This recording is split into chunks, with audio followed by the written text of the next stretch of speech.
Antonio to come play for my mom's quinceañera.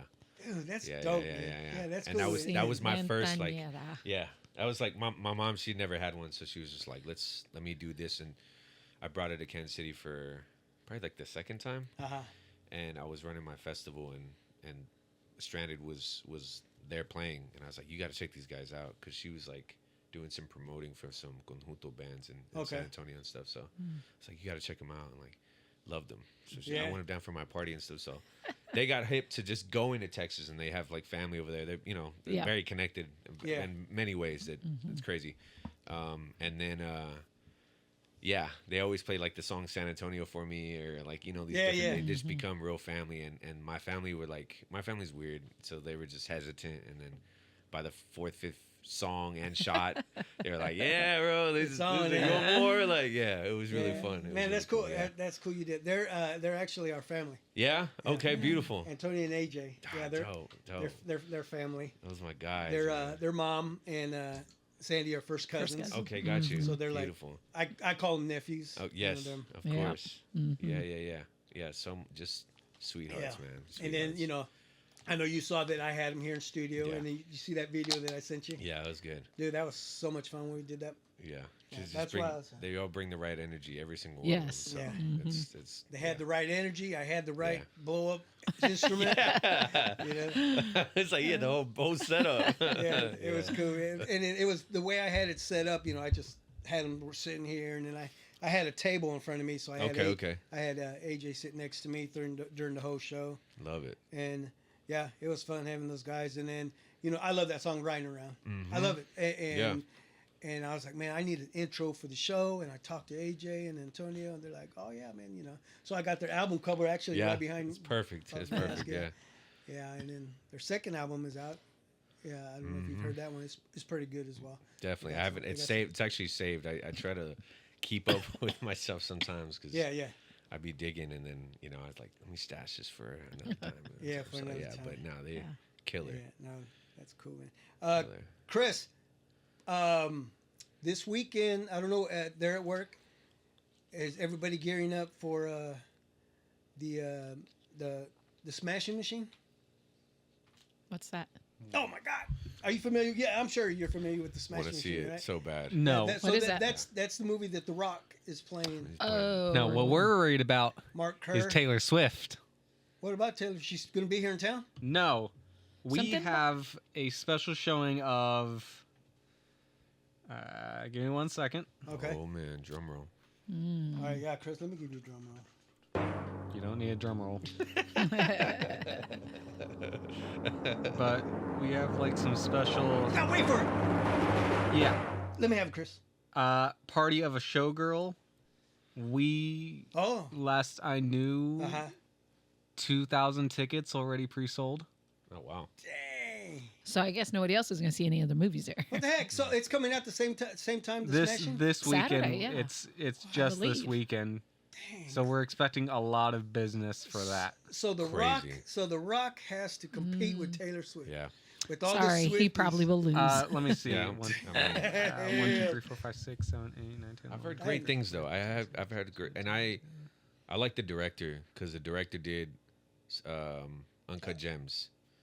Of the Taylor Swift movie? No. The Smashing. The Smashing Machine. Yeah, he was the director in Uncut Gems, and then he was also the brother in this other movie he directed called Good Time with Robert Pattinson.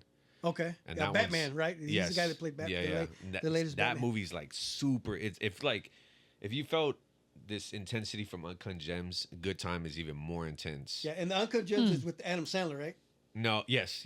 Right. Oh, we did see that then. Yeah. Yeah. That movie was intense. Yes. Yeah. So Good Time is a little bit more intense, and then that director also plays like the disabled brother. So Robert Pattinson and that director are both brothers. Are in the the movie. brothers in there? Yeah, and basically it's about like a robbery that they're going to go and do. Some type of heist that they're going to do. Yeah, but the brother's just like he needs help and he's in a mental institute, so he breaks him out and they do a robbery and it becomes this whole thing. Oh, shit. Yeah, I love that movie. Like it just What is it again? a good time.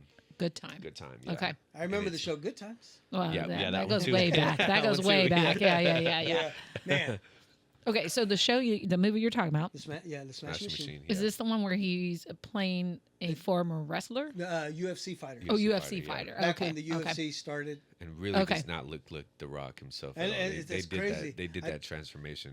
I know. Well, what they did, I think he did, right? Well, Didn't no, he no. lose the weight? And all? No. He gained weight Yeah. for that movie. Oh, gained weight. Muscle. He had Yeah. to gain, I don't know, what was it, 30, 40 pounds Something of like muscle. that. Like muscle. Okay, then for I'm that movie. confused. I thought these new pictures of him that Well, looks like he's Well, sick. he's slimming down Because he's for a new role that he's Oh, getting so- ready to do. okay. Yeah. So, So you got to think this about one first, and then the yeah, other the one. Smash Okay. Machine.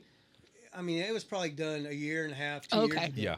you know, Okay. so when he was giant. Got it. Yeah. But I think they even altered like his his look, his face. Yes, Oh, okay. It really doesn't look like he kind of does, but it really doesn't look like Okay. that at all. And he even said that he tried to change the voice a little bit. It still sounds like Dwayne Johnson. Right, which yeah. is- But Yeah. I mean, yeah, the way they did the makeup, I can't remember what the guy who did the makeup. I think it's a Japanese guy or something. He's done some other movies, Some and other stuff, yeah. they had to go get him to do this. Oh, Super okay. cool. And yeah, it's Yeah. I'm actually looking forward to it. I've been looking at videos and interviews that he's done, and even he just Mark Kerr was just put in the UFC Hall of Fame here recently, and then the movie got an award, and Okay. it's doing some great things. Well, I'm Beautiful. sorry to burst your bubble, but you probably won't see it this weekend Oh, if son Taylor's. of a bitch! Yeah, no, it's getting overshadowed. We only have 6 showtimes on Saturday for that movie, compared to 30 for Taylor No. Swift. Ah, yeah. How come, I have not heard this. See, this is the inside source that we get from Chris. No, I'm just looking at the official website of our movie times. But we don't pay attention, Okay. so you come home and tell us. I know, There right? you go.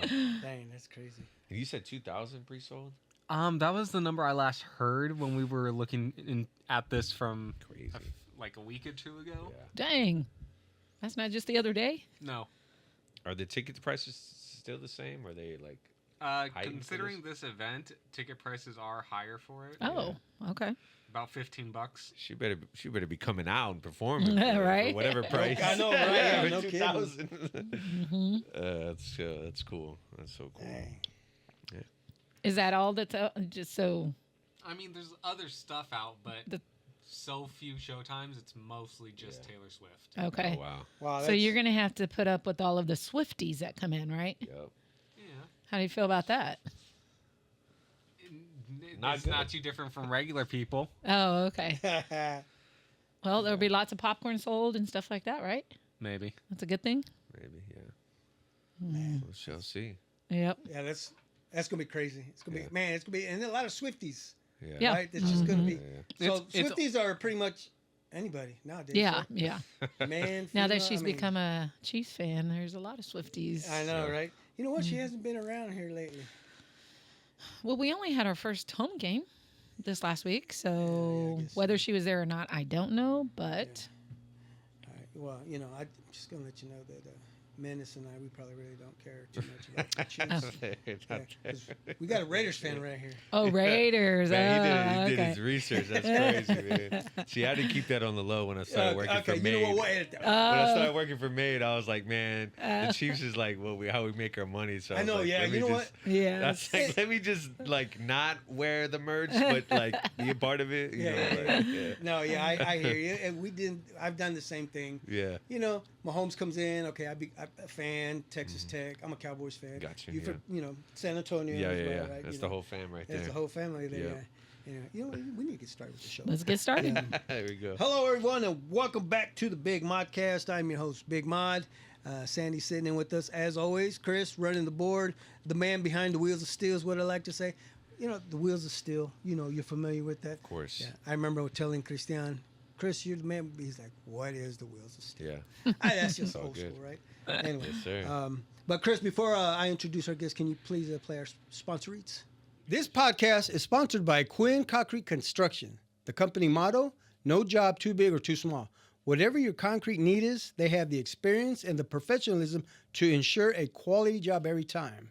For a free estimate, call 913-279-1448. That's 913-279-1448 and ask for Joe Quinn.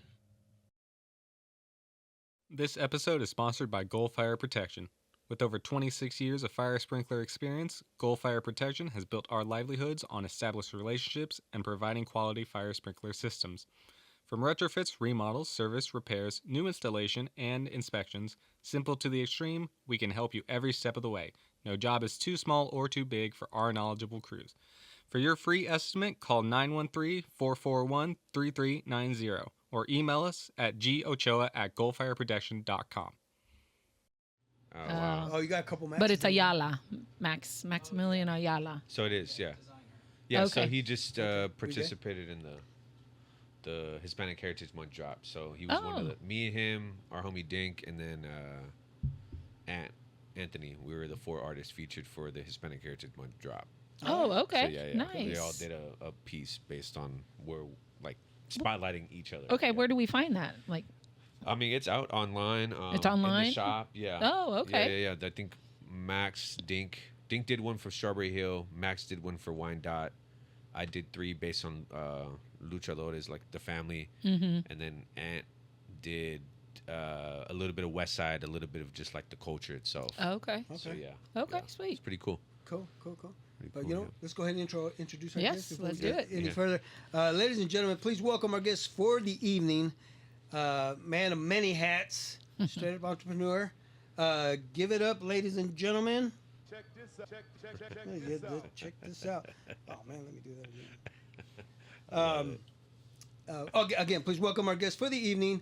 FK Menace is in the house. Yes, sir. Thank you. I love it. Thank you for having me. Thank you for being here. Sorry you can't hear the sound check. He's missing out, yeah. There's a lot of everybody's cheering for me right now. Yeah. Flavor Flav. Flavor Flav, yeah. They're all here. Yeah. Oh, yeah. Good man. Yeah. Thank you for joining us, bro. Yeah, thank you for having me. Like for I said sure. earlier, you know, it's been a long time coming. Yeah. We saw you at the Cinco de Mayo. I mean, I've seen you, you know, online and whatnot, and Sure. other pods, you know, Yep. that I've checked out. You actually sat in with my nephew, Lil John Yeah. Little. Yep. There at the. Okay, John Little's not our nephew, but Right, Esai is. No, Yeah. well, Eastside Eastside is a nephew, yes. but John Yes. calls me Unc, so he is Well, my nephew. okay, There you go. okay, That works. okay. Shout out John. Yeah. Yeah, great squad for sure. Great squad. Yeah. So and it's a so fun you one. met our son Mark. Yes. he was- Okay. Yeah, yeah. him too. Okay. Yeah. Bet. Mm-hmm. Okay. Yeah, so Got yeah, it. he's- Man, this he's- city's so small, bro. It's I know, crazy. right? He's Yeah. he's the second. He's the second son. Chris is the third. Little Miles the first one. Our nephew Esai, which Yeah. is Sandy's sister's son. Got it. Yeah. Mhm. So Okay. yeah, it all comes around Wow, the dude. circle. man. We're all Amazing. related, right? Yes, Somehow. amazing. And somehow, it's Yep. just, there's this connection. Mm-hmm. Yeah. I love it. I love the full circle moments lately. It's been a lot of that. So Okay. it's Yeah, been yeah. pretty I cool. mean, yeah. you're Very right, cool yeah. to see. Yeah, but again, thank you for joining us. How Yeah, are for we sure. doing, man? How we doing this evening? Good. Just staying busy and balancing, work life, rest life, all of that, and not stopping on the creativity and making sure that I flesh out these ideas and with intentionality and just whether it's collaborations to personal stuff and Yeah. I just finished the Viva La Lucha Fest, so that was a big one Yeah. for me. So that one I had to take a few extra days of rest. I didn't Yeah. realize it, but yeah, I did. Definitely blew us out of the water. And so just that's it, man. I'm feeling pretty good, feeling pretty blessed, man, for sure. Good. Yeah. Okay, can I interrupt real quick? I Sure. want to know what that is. Oh, Viva la lucha. Yeah. So me and another guy by the name of the OG Juan Carlos from the band Making Movies. Oh yeah, Juan Carlos. Yep, we created our duo called Sin Tope, where I just kind of get down on the decks. He does the Oh. percussion, and we kind of okay. come together, play a show. So originally we had Rimazo, which was another concept we did at the ship, and it was just kind of like us, 360 stage, people around, and we'd kind of have food outside, play the music, and that's pretty much it. So we had been gone for like a year. So after a year hiatus, we wanted to come up with something that was just extra, something that the city had never seen before. Okay. So that was like our main deal. So we kind of got in talks with the company Mammoth, and Mammoth was like, "Hey, we have these group of artists that we could reach out to and utilize a space. So where we build the show and just kind of see where it goes from there." So it's like, "All right, well, what do you think?" And he's like, "Well, I kind of got a handle on Tribal, and coming from Monterrey, and they're on tour already, so we could kind of make that happen. Mm-hmm. And I was like, yeah, I mean, why not? Why not? You know, Yeah, like, yeah. let's do it. So after that whole deal worked out, we kind of added the lucha libre aspect of it to it as well, because I'd met some people that were that had booked my father in Dodge City, Okay. and then they had shown up to the folklore event that Fresco Marketing throws on every year. So I just kind of like made those connections and was able to solidify the lucha part of it. So it had the lucha part, and then you had DJs inside leading all the way up to Tribal. So the show got sold out, 800 people, Madrid Theater. My pops came down to wrestle. We had different other people that were wrestling as well. We had the food trucks outside. Yeah. Just a smooth event. It went beautifully. And this was Yeah. was it a couple weeks ago or about a week ago? Yeah, a couple weeks ago. Yeah, because Yeah. I had it down. I wanted to go, but I think it was the same weekend that we. Was it a Friday? What did we do it like Saturday? What? Because I was maybe? thinking it was the Something same like day that we had something going. It on. was Yeah. the same day as the Canelo fight. If you were watching the Oh, Canelo fight, then yeah. that was at the fiesta. Yes. Yeah. And then the fiesta as well. Yes, Yeah, there was the that fiesta weekend was as well. going on Yeah. there at- Yeah. Oh, There was okay. quite a bit in the city, and we Yeah. were, because of that, we were surprised that we Still even sold out. Wow. Like, we were like, whoa, Okay. all right, we beat this. So Yeah. it was a lot of, I would say it was a lot of first to first. Like Madrid had never seen anything like that. Mammoth had never done anything like that. We had never done Lucha Libre in Midtown. Wasn't even Yeah, a thing yeah. either. My dad wrestling, debuting for the first That's time. cool, man. Tribal, I mean, it wasn't their first time; it was their second time. But it was just a lot of like first to first for a lot of Okay. people, and like I said, the success of it was just like whoa. So bigger and better again next year. Or we're gonna 100%, Okay. 100%. I mean, we even had Heidi Gardner from Saturday Night Live come out. She Oh, did. Yeah, she came out, and That's cool. Because she's she's from. local. Yeah. Okay. so she came out. No and way. Caught That's the cool. show and like just stayed till like the end and just Yeah. had a blast. Sweet, Yeah, okay. Yeah. So The Madrid. Where is that? Yeah. I don't know. Have we been there before? right next to Aura on 39th and Broadway or Main Street. Okay. Yeah, it's just like kind of I know there's like a Shell on Main Street, and then there's like on that 39th Main, there's like a CVS. It's kind of like in that vicinity Yeah. there. Yeah. Okay. But like I said, it doesn't get utilized a lot, and it's a beautiful theater. Like Okay. the beginning of it looks like Scarface's mansion. It's like Yeah. there's like a Yeah. fountain, like Oh, two yeah. stairs, and so yeah, all that. That's It was cool. dope. That's yeah. cool. Okay. Yep. I mean, I was Next year we gotta catch it. I know. Oh, yeah. This. Yeah.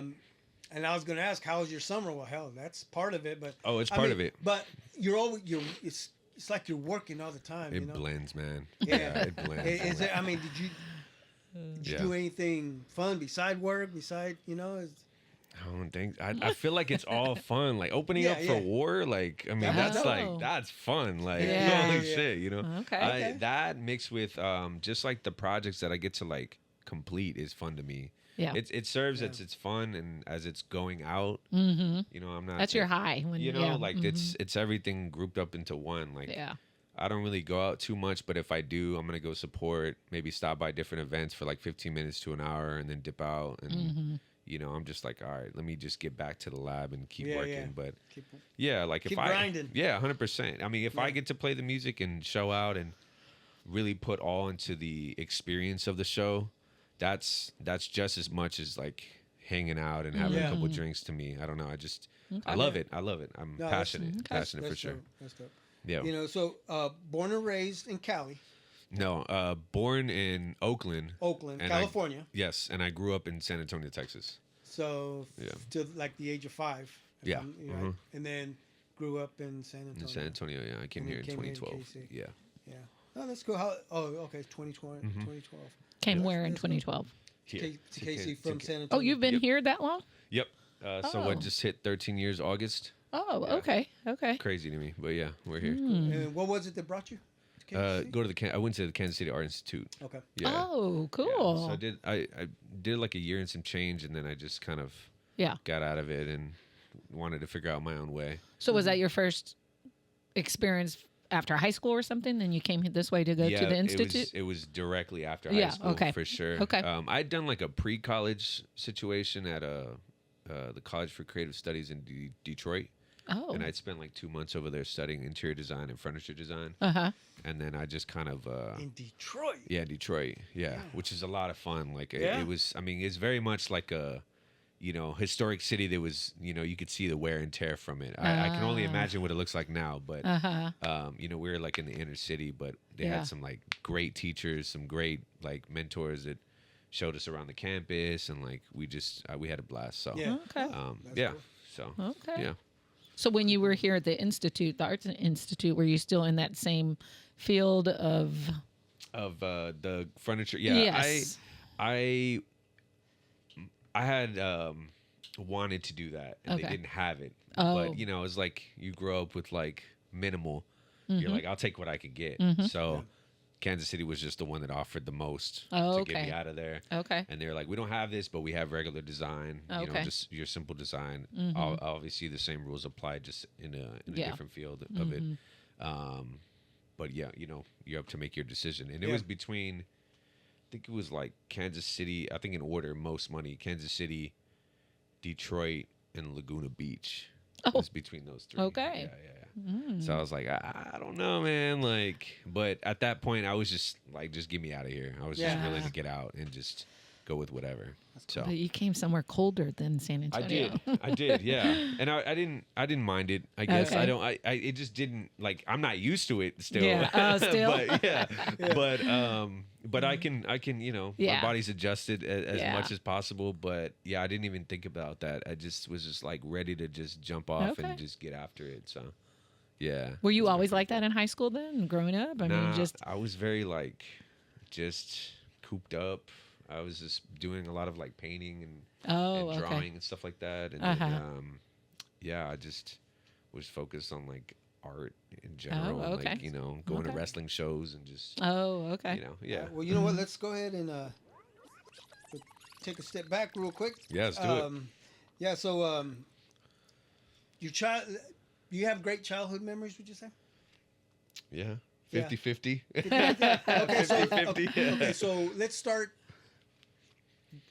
from 1 to 5. Anything in there? Yeah. I would say like, man, just like my dad's early days in the Navy when he was in the Oh, Navy. okay. Yeah. So he served for our country. Yeah. He did cool. like I don't know how many years, but he did basically 20 years reserves. Okay. Reserves Okay. in the Oh, Navy, reserves, yeah. Wow, yeah. And then he worked in the county for some years as well, for about 15, 16 plus. And then at the same time he was wrestling as well. So Thank you for your service. yes, sir. Mm. Yeah. That's And awesome. yeah, so just seeing him and like the things he'd kind of bring home, like when I was real young and stuff Yeah. like that, and Like, yeah, because I mean, like, you ever look at a picture, mom and dad show you a picture. Yeah, you were 4 years old. Yeah. And you kind of like it sticks in your head, oh yeah, and then somehow the memories start to pop up, Mhm. but off of a picture. I think that's my problem. So I lived in Armadale, Kansas, okay, born and raised there until I was 5 years old, and then I moved to the Argentine district. Mhm. But I see pictures and I think, oh yeah, I remember that, and I remember this, and I remember that. crazy. And of course, my mom's like, "There's no way you can remember me yeah. 2, 3 years old." I go, "But no, I do remember wearing this costume that you bought me." Yeah, I mean, yeah, because you're looking at a picture of 100%. Yeah. So that's why I think about that. So it's like all the pictures somehow I've made them come to life For sure. in my head. Mm-hmm. I think it's the pictures and then the stories that aren't That you attached hear. necessarily to the photo, Yeah. but in that time. Yeah. And I kind of piece it together. But there was my dad always tells a story on how he first discovered that I liked frijoles. Okay. And Oh, it was uh-huh. just like, yo, like Yeah. I gave you like a little bit and I didn't think you'd like it, but you were just like begging for it at that point. And I was like, oh, all right, So he always just So now yes, that's yeah. just like Yeah. it's a memory that Yes. was etched Yeah. into And your like the brain. furniture and the photos and like all these Uh-huh. different things. Because I think at the time Yeah. I was born in Oakland, but I think for like a year or two we had lived in San Diego. Oh, okay. And so I put 2 and 2 together by like the furniture, the apartment complex, and like all these different things, and I start to like remember just these small moments and Yeah. stuff. So Have you been back since? nah, man, No? nah. It was just I just Well, Oakland, yes. I'm sorry, yes, because I had a buddy that lived over there for some time doing graphic design stuff and stuff. So he lived between San Fran and Oakland and stuff. So I got to kind of visit, a little bit, not a crazy amount, but Yeah. It was cool. I really loved the Oakland First Friday because we have our First Friday, but that one was like huge. Really? Like it was like just a giant street, vendors like nonstop, just food, dancing. Like I mean, it was packed, and it just went for like at least 2 or 3 miles. Oh wow. Yeah. These first Fridays or the sábados that you guys have, and like when did they start? When did they? Right. Because I honestly don't remember. Not when we were growing not up. We didn't have that. teenagers, No.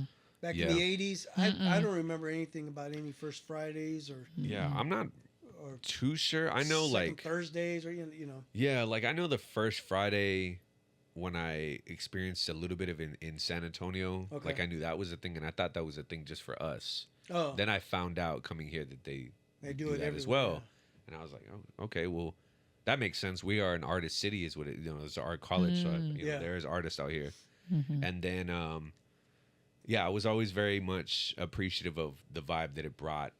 Going out with your friends on a first Friday park, trying to find parking and then experiencing all these different things and stuff. And then when they had that shooting incident and then plus the pandemic, it kind of wiped it away a little bit. Yeah. And then there was like this reset. So it's not as it once was, but the way I feel like we do it has that same spirit of it at Made Mob that we just kind of bring. And I feel like we're like the center of First Friday. Yeah. Okay, Yeah, because it used to be like a different street, and you could just walk down the street, and then, you had like even just like a section of food trucks, and then a section for DJs, and then on the other side was just like bar hopping and stuff. Like, but yeah, it's just different now. Yeah. It's So different now. we went here recently to was it a first Friday Strawberry. up on Strawberry Hill? Oh yeah. Where the cigar lounge That is. one's new for sure. Yeah, that Yeah. road there. Yeah. Yeah, they Probably the last 3 years, maybe. and so we have a nephew who does 3D printing, Okay. and so he set up his, he popped up there, and of course the Galicias, Yeah. They were there. there. Of course. Yeah, so yeah, it's a cool little event. As you know. long, I love them, but as long as people behave, and then we can Yes. continue to do it. No, I know. Yeah, You I know. know? That's what kind of It's- set off the first one with everything, and I'm like, man, dude, it's unfortunate. 'Cause Yeah. Then people have assumptions, and you hear the real story, and like, oh, bro, like this could have easily been avoided in so many Right. different ways. Yeah. It is super unfortunate, but Yeah. but when there's not anything, they're fun. And Yes, it's good to whether you're pre-gaming or that's just your night. It's just always Yeah. a good time. Yeah. So Yeah. Yeah. All right, now let's go to down south to San Antonio. yeah. So from 5 to 18. Yeah. Okay, wait, Yeah. but do you have siblings? I guess. Yeah, I want to I'm- know a little bit more about. No, of Family. course. I'm the oldest of 4 Okay. or oldest of 5, all sisters. Yeah. And I'm yeah, that's me. I'm You're big, the only boy. I'm big brother. Oh, So, yeah. The 5th okay. one I don't see too much. That's on my dad's side. That's Okay. just a sticky situation. But Right. the rest are my mother's, and I just got back from San Antonio like yesterday. Oh, So, really? Yeah. I had to go to a wedding and play a show and. so they all got you this other working down stuff. there too. Yeah, 100%. Yeah, and it's good because I have my connects, my DJ crew that still they do things, and then I'll do things, and then we kind of just switch off, and so everybody wins. Wait. So, yeah. Okay, so you have a DJ crew down there, Yes. Yeah. but you came here to go to school. Yeah. The DJ crew got formed during my time here. Oh. Yeah. So it Okay. was like 3 of us all went to the same high school. Then there was a few that we met, and then when I would go down there, one of my good homies was just doing his own thing. Like he's a very like collector in the machinery and the turntables and stuff. So he kind of got to this point of like, well, if I buy this one and I buy this, so before you know it, he had like the full setup. Oh, okay. So we just go to his house and like learn, and everybody, it's like a little boot camp. And so naturally we just kind of became the night shift crew. Okay. And then we would do different shows around San Antonio, but I also brought him to Kansas City to do 3, 4, 5, 6, 10 shows at this point. Okay. Now the crew, but they come individually. Okay. And I'll just kind of book them slots and shows and stuff like Okay. that. So it's pretty cool. But yeah. That was like within it. Okay, Yeah. so speaking of the homies Sure. down there, So I mean, are they? Did you grow up with them from? Mostly high school. Okay. Yeah, yeah. Middle school and elementary were like on a different side of town. Oh, okay. So that was just a lot of like, I was dipping into like the arts and I was playing football and things like that. Okay. It wasn't until I moved to a high school that had like a magnet program for arts, but I had to take like an hour bus ride to get there. Oh, because I was live out of district. And, Yeah. until they were like kind of catching on, like, hey, like you're out of district, kind of deal. You need. Oh, not a school bus. No. A Yes, city a bus. yeah. City Okay, bus, gotcha. which is me roaming around in the streets and doing all this other stuff. Yeah, that was my time. But yeah, I loved it because I used to like draw people on the bus. I met a lot of different people, little bus crushes and different stuff, and like smoking for the first time, and like everything was just so vibrant, and I just didn't care. I was out the house, and it was fun. So but, yeah. Okay, so let's start elementary. What was the name of your school? Man, I don't even know. It's been, Glen Oaks, I think. Okay. Glen Oaks Elementary, something like that. Yeah. So, yeah. And do you remember any of your teachers? Anything you did? Oh man. Is there anything that you Wait. remember? Art class. You had to remember art class, right? I'm Art- going to guess you were an artist Was from there the very art? beginning. There was an art class. We have art in elementary school. Yeah. Yeah. I thought, well, Did- in elementary, I thought your teacher was your art teacher. Well, we go to an art teacher now. Well, now, yeah. that's what I'm saying. But when we were in school, I don't remember any of that. Yeah, I don't think I No, had. I guess you're right. I don't remember an art teacher. I don't think in I elementary. remember too much. I remember going to a new school around 3rd grade because they had kicked me out of the private schools out of there. Yeah. It was, my mom thought it was ridiculous, but Yeah. yeah, they're like, just, so she's like, are you going to public school? So I remember that Okay. and being there for the first time. Did you and not then learn your prayers? What apparently happened? I don't know. I just, I was all over the place. My mom would tell you like he was a bad kid, like because I just had high ADHD. I didn't need to be told what to do. All that. Yeah. Okay. I was one of those kids. Shit, but you were already on your own. But yeah. Matter of fact, I okay, now I remember the school before that. The 2nd grade teacher, she was a Russian teacher. Miss Leatherberry. Wow, that's just crazy. Ooh. Miss Leatherberry. And say that's what we do on the yeah, show. I like it. Bring Well, she's the one that cobwebs are coming off the brain a little bit. right. She's the one who put me on medication, basically. Oh, Yeah. okay. Yeah, she's the one who recommended it, that he needs to. Yeah. But do you thank her now? No. No.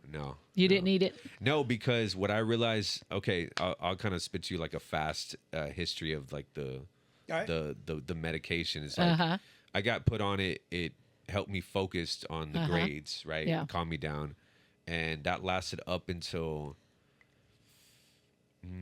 freshman year of high school. Okay. But then high school kicks in. You're like, okay, like this is new. I'm a teenager now. Yeah. And at that point, I think I was just so many things were happening in my household and everything else around me that I realized that the medication was making me two people.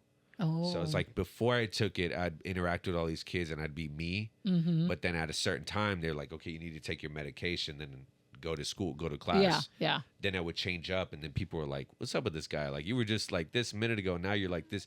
So, and I didn't understand myself very much. So then what I also realized is that I was less focused on schoolwork. I was more focused on the arts. So I'd be sitting there drawing and like very in tune with it. So that portion made me ditch the pills. Then I sold the pills because kids were just like heavy into drugs around that time. So I'm selling the pills.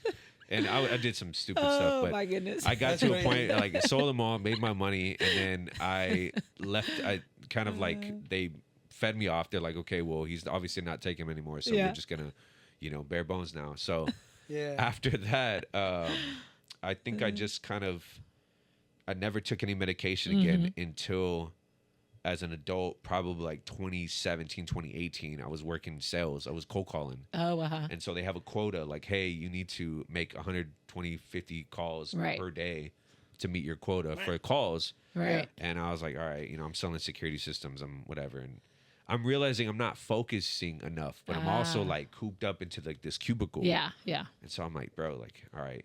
So the girl across the way, she's just like, talking about how she takes her medication, blah, blah, blah, how she forgot it. And I was like, what do you take? She's like, oh, I take Adderall. And I was like, really? I was like, I used to take that as a kid, like all. I was like, I wonder if I take it again, would it help me make the calls faster? Like, would I focus and dial in? And Right.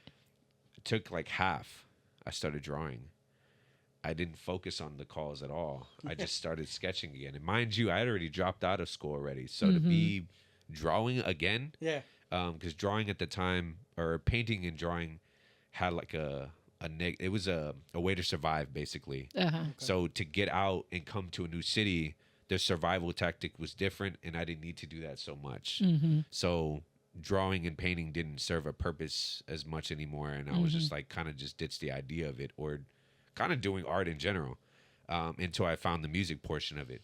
But once I took the Adderall, I was like, portraits, people, like the whole nine. I felt like so I was like, you're telling me I came here on a false narrative, like, you know what I'm saying? Like it was the medication that got me here, kind of deal. But I didn't understand, but now I do now, and now it's just like, but I also knew as a teenager, like, Mom, I don't want to take this. Like, it's making me two people. I'm different. Like most kids just mess around and they take one, and that's how they focus or dial in themselves. But I was like, no, I'm like high. Like, so now that I transferred all that into like the creative portion of it, you're seeing everything in real time. Like this is a part of like how my brain works. This is how I breathe and live and like. Okay, and then so we're talking. This happened in grade school. Yeah, this is like so that medication was from 2nd grade to freshman year.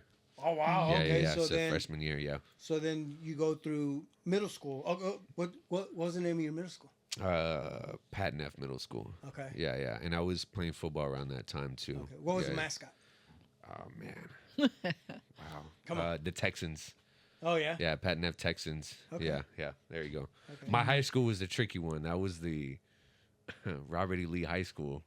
And Wow. Really? Yeah, so a lot of like the Confederate flags are on the floor, the tiles, and these old, Really? And then it wasn't until, and mind you, like my family went there, like everybody went to that school. Okay. But now fast forward, they had like done a petition, like, can we change the name because it's all this different political, like let's just not do this, and they changed it to like Lee High School, which is like the legacy. And they put Bruce. They put Bruce up there. No, they put that'd have been funny. They put they're like the volunteers. Okay, that's the mascot. I don't know what the symbol is. Yes, you're right. But I've heard that before, but I it's don't weird. know what it is. It's kind of like the Cleveland Indians changed their name to the Guardians. Oh, to the Guardians. Yeah. But then, yet the Guardians, it's still a Native American thing. Wow. It still is, but it's just not the Indians anymore. Crazy. And fun fact, that logo. Oh yeah, I remember DJ. I've said this before. That Cleveland Indian logo. Mm-hmm. If you turn it to the side, it's the same shape. If you took that logo and you just traced around it, it's the same shape as the Guardians logo. Crazy. Yeah, they didn't. They changed it, but they didn't. They try to keep it. Yeah. And then it just funny. got out. I'm gonna go look that up now. That's crazy. Yeah. So then high school, okay, so you said you played football in middle school. Yeah. Let's jump into high school now. Sure. You did the same thing. Were you an athlete? They had to make me choose because it was an artist magnet program, so it required a lot of different hours and stuff. Plus there was like creative writing. There was like the tech creative theater, so the tech would build the sets for the creative theater, and then you had photography and all these different things. So they were like, hey, the hours you're gonna put in is gonna be equivalent to being an athlete, so you need to figure out what you're gonna do here, because doing both it's just not gonna be an option. You're gonna be So I was like, I might as well just, this is a school for a reason. If I was doing it, football, I might as well stayed where I was living at, So, I proceeded from there and just, dove into learning how to. That's where you started to accumulate buddies, your homies, friends. Yeah, it was that and essentially like learning how to properly paint and draw and figure drawing and all these different stuff, but then there was also the outside and everything I was dealing with, just the homies and music and all sorts of different things. So And you fun still time. you still keep up with the homies. You said obviously they work for you. Yeah, they're part of my crew. Shout out Zertronic, man. That's like we've been friends for 15, 16 years, and That's my homie Ease as well. We've just all been, just tight knit and stuff. And like I said, they've played here many times, to the point where they have their own relationships now. They come in and I go to work and they're gonna go meet up with so and so, and then Where do they stay? They stay with you, or do they? Yeah, stay with me, and I'm a good host. So I try to make sure it looks like an Airbnb. You know what I mean? Just a little something, and then I try to just jam pack the weekend with activities or gear them so that they get the most bang for their buck. Yeah. They make some money, they meet some people, they just have a good time, and they leave with something. So Yeah. When was the last weekend you didn't have anything to do? Oh man, What year was that? what I want to say, it's not too crazy. I want to say this month was this past month, September, was good. I think like there was like maybe 1 week in August, maybe 1 week. Okay. But even then, it's so hard because the bare minimum is doing design work, and I have my iPad. My iPad's just very accessible. So if I'm, not creating my own, content or design, I'm working on mob stuff for a client or whatever. But that requires me to at least just sit down and do that. But I could still binge watch a show and still be working. But then I have to separate that and like, all right, put all devices away, turn off your brain, take your eyes off the screen and just, get some sleep in. So you design. Yeah. You draw. Do you still draw and paint and do that? No, not anymore. Not for a gig anymore. You're not okay. I think I'm past it. I mean, I don't want to say I'm past it, but I mean I've returned to the sketching, if you will, because lately I've been having to do it more on the design side. For whether I'm trying to lay something out or get as creative as possible, I need to sketch this out. I've been talking with some great people that are like, hey man, you got to go back to sketching because this is your foundation. So if you need to start here and transfer it and finish out the idea, like this would be a good place to start. So, but yeah, design, DJ work, community events to, a little bit of videography. Lately, I've been doing a little bit for some people, photography as well, but not too much these days. Oh, okay. Ezra's just got my camera, so now we just like he's using it, and that helps like all the projects that we do. Okay, that's cool. Well, speaking of jobs, before we get deeper into that, do you remember your very first job? Yeah, Wendy's. Yeah, Wendy's, man, it was a good time. It was a fun time, man. What made it fun? It was I was working in the mall, Wendy's. Whoa, Okay. Yeah. There was Wendy's in malls? In the mall, yeah. I've Yeah, never so seen they it. like had like the food court area of like 6-7 different restaurants, Yeah. and Wendy's was one of them. okay. And so first job, and What did you have to wear? just like a They have a polo, no? Yeah, they bright black yellow. pants or something. black pants, Paper bright hat? yellow. No paper hat? Nah, it's just like a little Or that was McDonald's. yeah, Paper hats. like a weird ball A cap red, or whatever. red wig. Yeah, that'd have been funny. Like everybody just dressed. How long did you work there? Oh man, it's probably the only job I got fired at. Yeah, probably like a year and a half or something like that. Do you remember how much you were making? Well, an it was hour? like I don't know, like $10 an hour or something like that. Nothing Yeah. crazy. Shoot, I remember it was 3 something. Yeah. Yes. When we It was started. like, You're old. yeah. I know. Yeah, man. Yeah. Your very first paycheck. Do you remember what you bought? Yeah, I still have it. I refuse to get rid of it. It's a Raiders jacket. Oh, okay. Oh, okay. But because I worked in the mall, like I would go on my breaks, I would go check out the new stuff or Yeah, whatever. yeah. And I saw this jacket, and it's probably fits me now. If not, it's still too big. But I bought it way bigger than the size I was at the time. So I was like, I'm gonna have to keep this. Yeah. I Oh, love that's that jacket. cool. Yeah, That's I love cool. it. It's just it has like it's not anything like puffy but it's just like a sleek one, and it has like this design and the way it like is tailored to it just looks dope. Like, And it's still you kept it. yeah. Kept Yeah, it nice. I was going through my closet recently because I gave a bunch of clothes to my sisters. I was like, here, like take my old mob stuff. Like I've only worn it once or twice. So Yeah. So I got all that out of there, and I started digging out jackets for like the winter.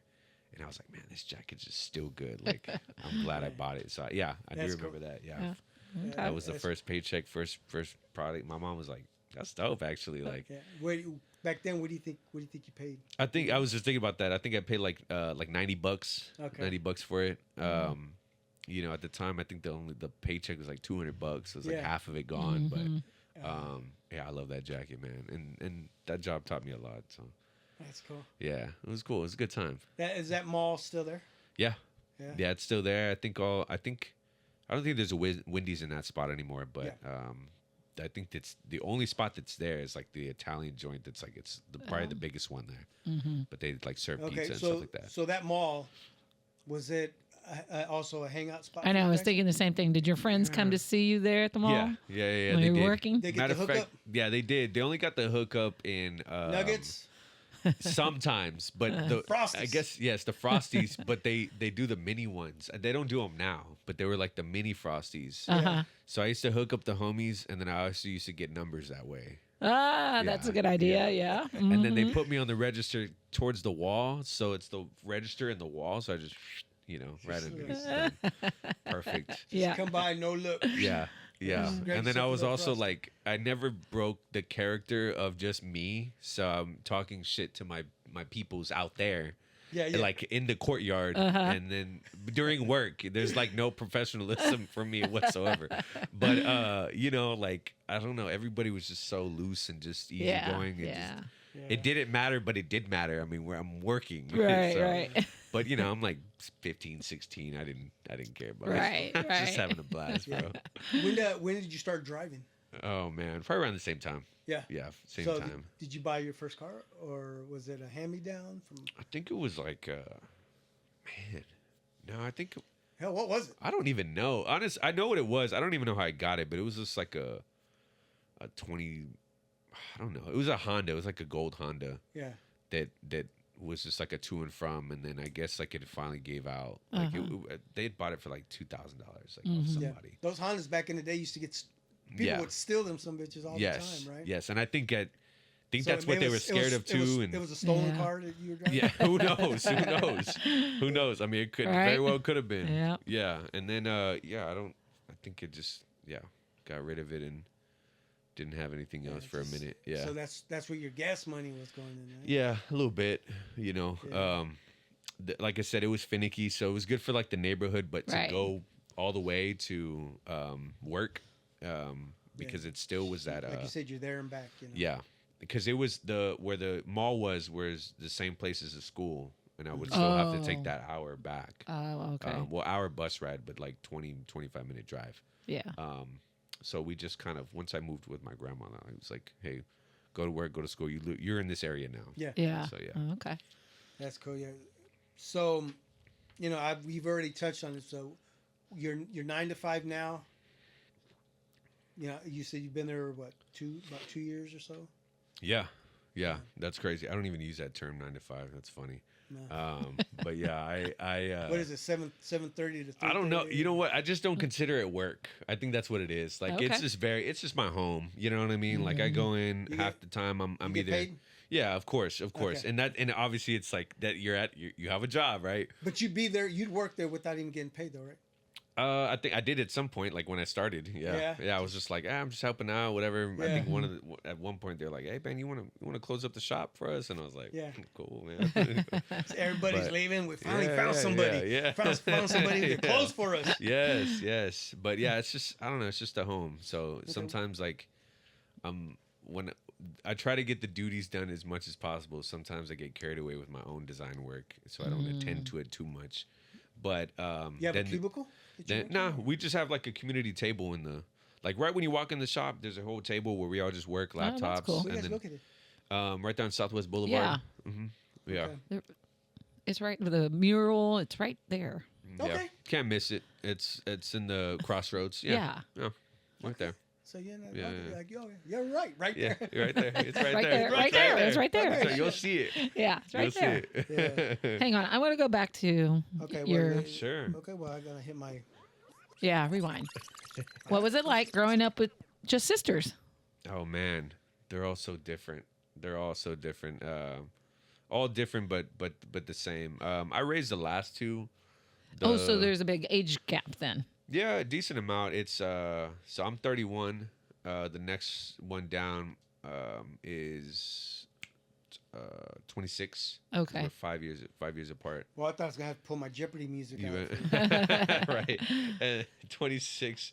The next one's 20, and then the next one after that is 17, I believe. Okay. Yeah, 17. Yeah, and then I think the one that I don't see would be the same age as, I think she's about 19 or 20 now. Okay. Oh, okay. Yeah. Okay. So yeah, the last two is kind of like the ones that I helped raise before I left. So by the time I left, I think one was like 10 and the other one was like 6 or Yeah. So, Yeah. and then my immediate sister, like right there, because it's two different marriages, but Yeah. my immediate sister has like the she's like, that's like, we're like ride or die, and she made me an uncle. So Oh, Okay. yay. yeah, she got my guy now, my little mini me. He's basically like my little, just like Yeah. literally like me. It's That's crazy. cool. Okay. Um, But they're in San Antonio. yeah, they're in San Antonio. Yeah, yeah. So, but yeah, this year I've been fortunate enough to be in a good position to be able to go back very frequently. Okay. So I think out of the entire year, you can add in November and December, I'll be back. I think I'm missing like 2 months out of the year. That I Oh, well, haven't. that's Yeah. good. So Okay. it's been pretty cool. Yeah. And then yeah, like they come and visit when they Uh-huh. can up here and stuff, and Okay. just hang out. Yeah. That's it. Okay. Yeah, so it's been fun. I just didn't know if you had all the pressure, to make all the right decisions because you got all your little sisters behind you watching you. Yeah, I don't think there's been any crazy pressure. I think the mask brings the pressure. It's weird. It's like reversed. So the mask and the way that like lineage holds is the pressure, Oh. and that Okay. guides me like in a weird way. Even though there doesn't need to be any guide. I feel like I had like good role models and stuff like that. But then I'm very open about like the mistakes I've made and like the decisions I make as well. So our family's like a little, like every other family is the dysfunctional portion of Yeah. it. So just as like my own man and older brother, like I just know like what I've seen, what we've been through. So it's kind of natural, like, okay, this is what we don't want to do. This Right, is what we do right. want to do. And then I'm not here to like judge anything or like dictate what they need to be doing. I'm just more of like, hey, I'm your brother. I'm just your guide. However you feel like you need to make this decision, let me spit to you pros and cons. Right. You're gonna make it what you're gonna make Right. regardless, So yeah, they're like I said, they're all different individual, different personalities, and I just tried to like navigate as best as I can. Okay. And so yeah. So Big Cool. Brother's always there. Oh, for sure, 100%. They already know. Like I was Yeah. like, whenever you want to get to the deeper stuff, like that we went through, like you There let we me go. know. Like I got Yeah, you. Yeah, yeah. yeah. Yeah. So Speaking of the mask, it's a big part of your identity now. Yeah, yeah. You know, break it down for us. What's the history? What's behind yeah, the man. story behind the mask? So we got our mask from a guy named Sangre Chicana back in the late 60s. Him and my uncle were touring together, and my uncle didn't really have any persona yet. And so as they were kind of touring and wrestling, my uncle just kind of felt like he was just ready for, something a little bit more serious. So the mask, before Sangre was Sangre, he was Lemos, and ended up getting his mask taken off, whatever. He became Sangre, wore his mask, and then when my uncle was around at that time, he wanted to take on something. So he's like, I'll give you my old name and change the mask color, and then you could become like the black version of me, like the darker version of me or whatever. But the persona of it was a very like attitude, hard hitting, like nothing fake about it mentality, like that. He was like the ultimate rudo. Yeah. And so that The rudo is like a heel. Right? yeah, the heel basically. Okay. But if you look at those fights, I mean, Sangre really threw those punches. Like they weren't like nothing fake was fake about it at all. So he kind of just like had that, like, oh, these guys are here, and they were same height and everything. And then my dad was kind of secretly wrestling 17, 16, 18 and stuff like Yeah, that. So just kind of training him up, and And he's kind of training. He was training on the side, or he was training on the side, and then Yeah. he had reached out to my uncle and said, "Hey, I'm ready. I've been kind of doing my thing. Do you mind?" And then my uncle kind of put him in the Your ropes, uncle's and like, we're what like, you know yeah, about wrestling? pretty much. And they were like, "All right, beat his ass, Let's man. go, Let's see let's what go." he's got, you know." Yeah, yeah. And so he had kind of like passed his tests and stuff like that, and he had eventually started his debut around like '86. Okay. And my dad became Lemos Dos. My uncle's Lemos Primero, Lemos Dos. Lemos Jr. is my uncle's son. Your cousin. Yeah, my cousin. And then I have my dad's only brother. He was Lemos Tres at the time, at like for a short period, and I think he just kind of wanted to become more of a technical, a good guy, a hero, basically. And so... Wait, I'm waiting to hear when you yeah. jumped in. I jumped in... You did do it then. No, wrestling. No. No, my fault, my fault. No, Okay. I thought you were gonna be tres. No? I would have became El Hijo de Lemos Dos. Is what my name would have been. But no, I didn't.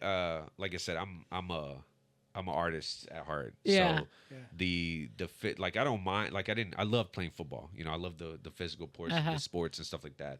But wrestling just wasn't a thing. Like before I even knew that it was like a thing in my life. Like I felt like like I didn't cherish it as much as I did now, or I do now. You're like, shit, I took enough bumps playing football. I don't want to get get in the ring. Yeah, it just wasn't. And it was like I saw a lot of behind the scenes. I saw a lot of griminess, a lot of like, you know, the setups and everything. And they were just fun to go to, you know what I'm saying? But my mom was also very much like, she kind of sheltered me a little bit. Oh, she did. Hey, okay. Don't get in the ring. Because dad probably wanted you to, but mom's like, no. A little bit. It was like there was never any pressure there. That's the crazy part. But it was always like no, I mean, you know, maybe, you know, that kind of deal. So it was just like a little protective, a little, you know, go ahead kind of deal, but never like, okay, let's get in here and practice. I'm going to show you how to do these things. Like, never that. But I think I found the mask just way later, like when I was here searching for, I don't know, a direction of some sort. This is after like my years of like depression here, because I was still kind of getting used to the city, and I was only 3 or 4 years in at the time, and I mean, it's just me. I just live here just by myself, so I was trying to find something, and I think the mask became a crutch to everything that I was doing. I was like, I knew I needed like some type of brand, some type of an identity.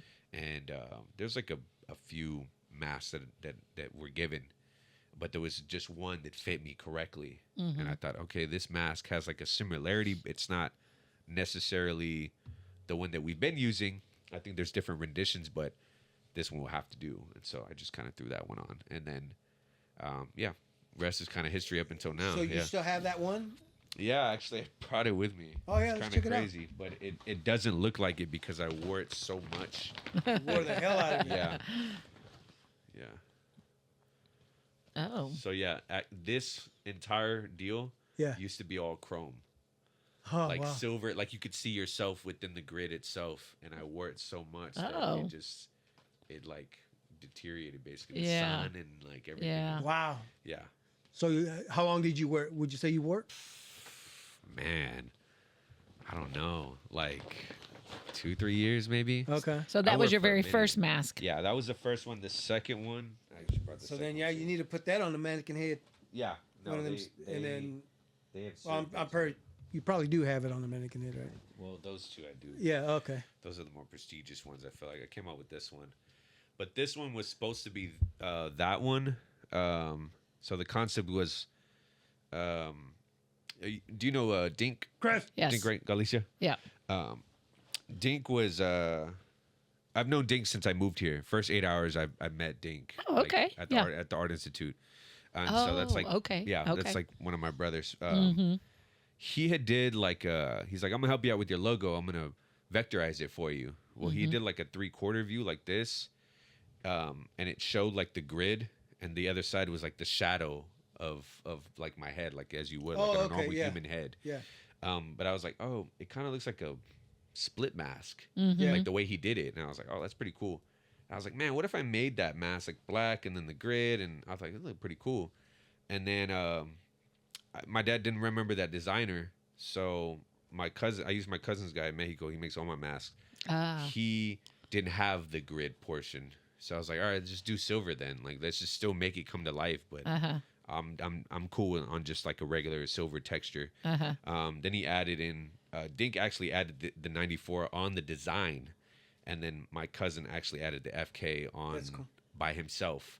So it was kind of like a mutual made mask. Yeah, yeah. And then I wore this for like another 2 or 3 years, and it just like it's done. Like it just yeah. And it wasn't it also was you can't throw it away. No, I'm not gonna definitely not throw it away. Yeah. But I'm also I also didn't have the right measurements at the time either, and so that was like a whole thing as well.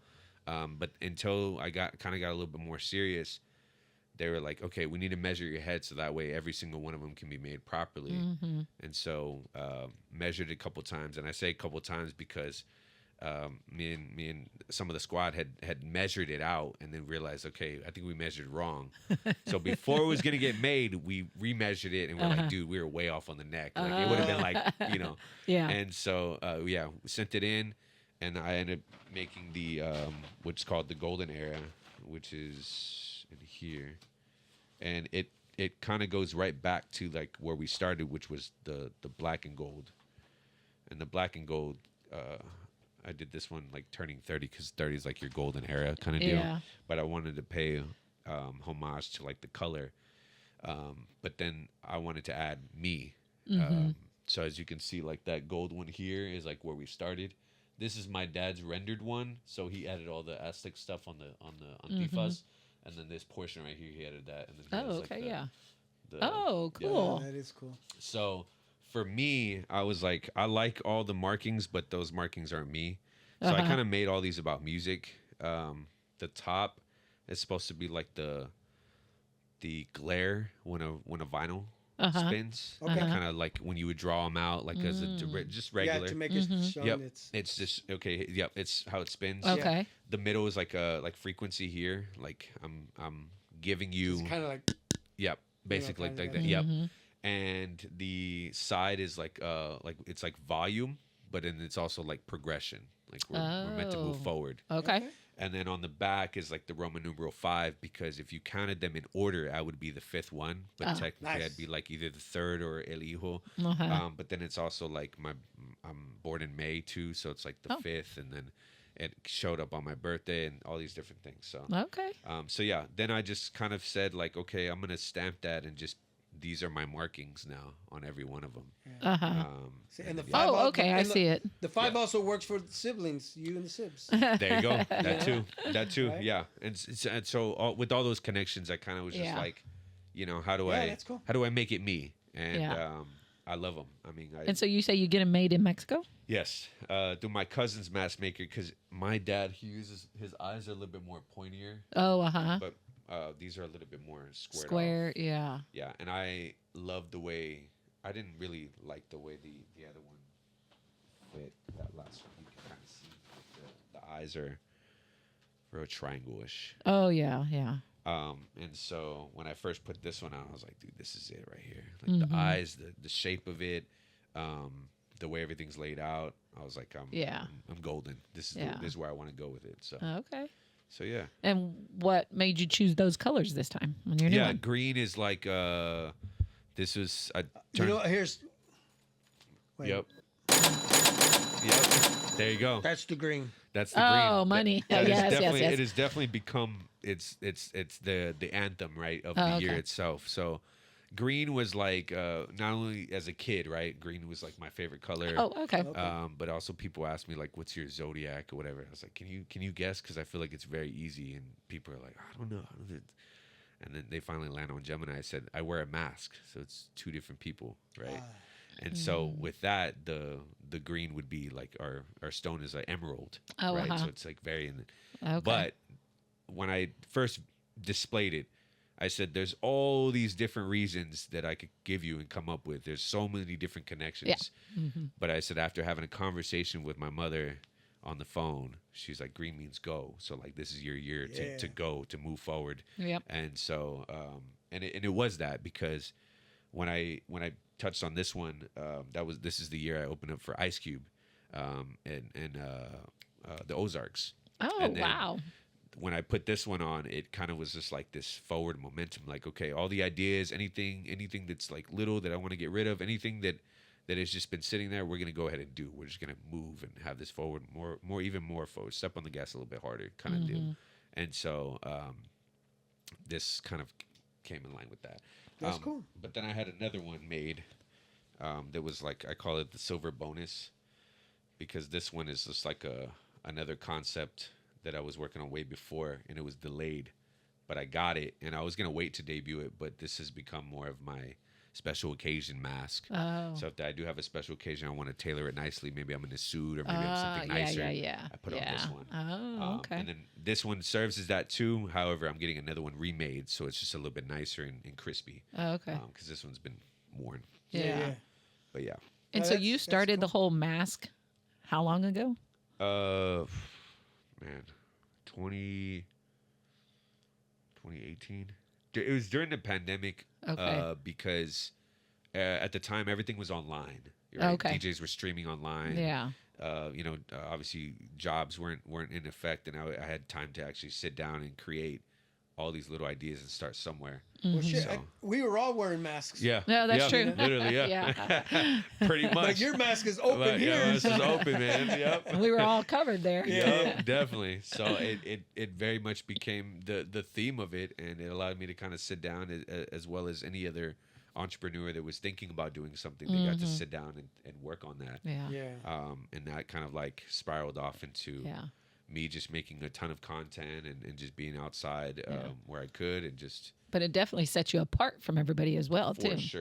For sure, 100%. Came up with a great concept, and luckily you had that history with your family, and so Yes, and that's the thing that I cherish and love so much, because it just, like anything I do now, I have to be cautious. I have to be, I'm already different, but I also have to be different in my designs, right? Or my ideas, right? Like I'm willing to try lucha in Midtown for the first time, or doing a 3-piece drop with Made Mob, and all these different things that set me aside from just the mask itself.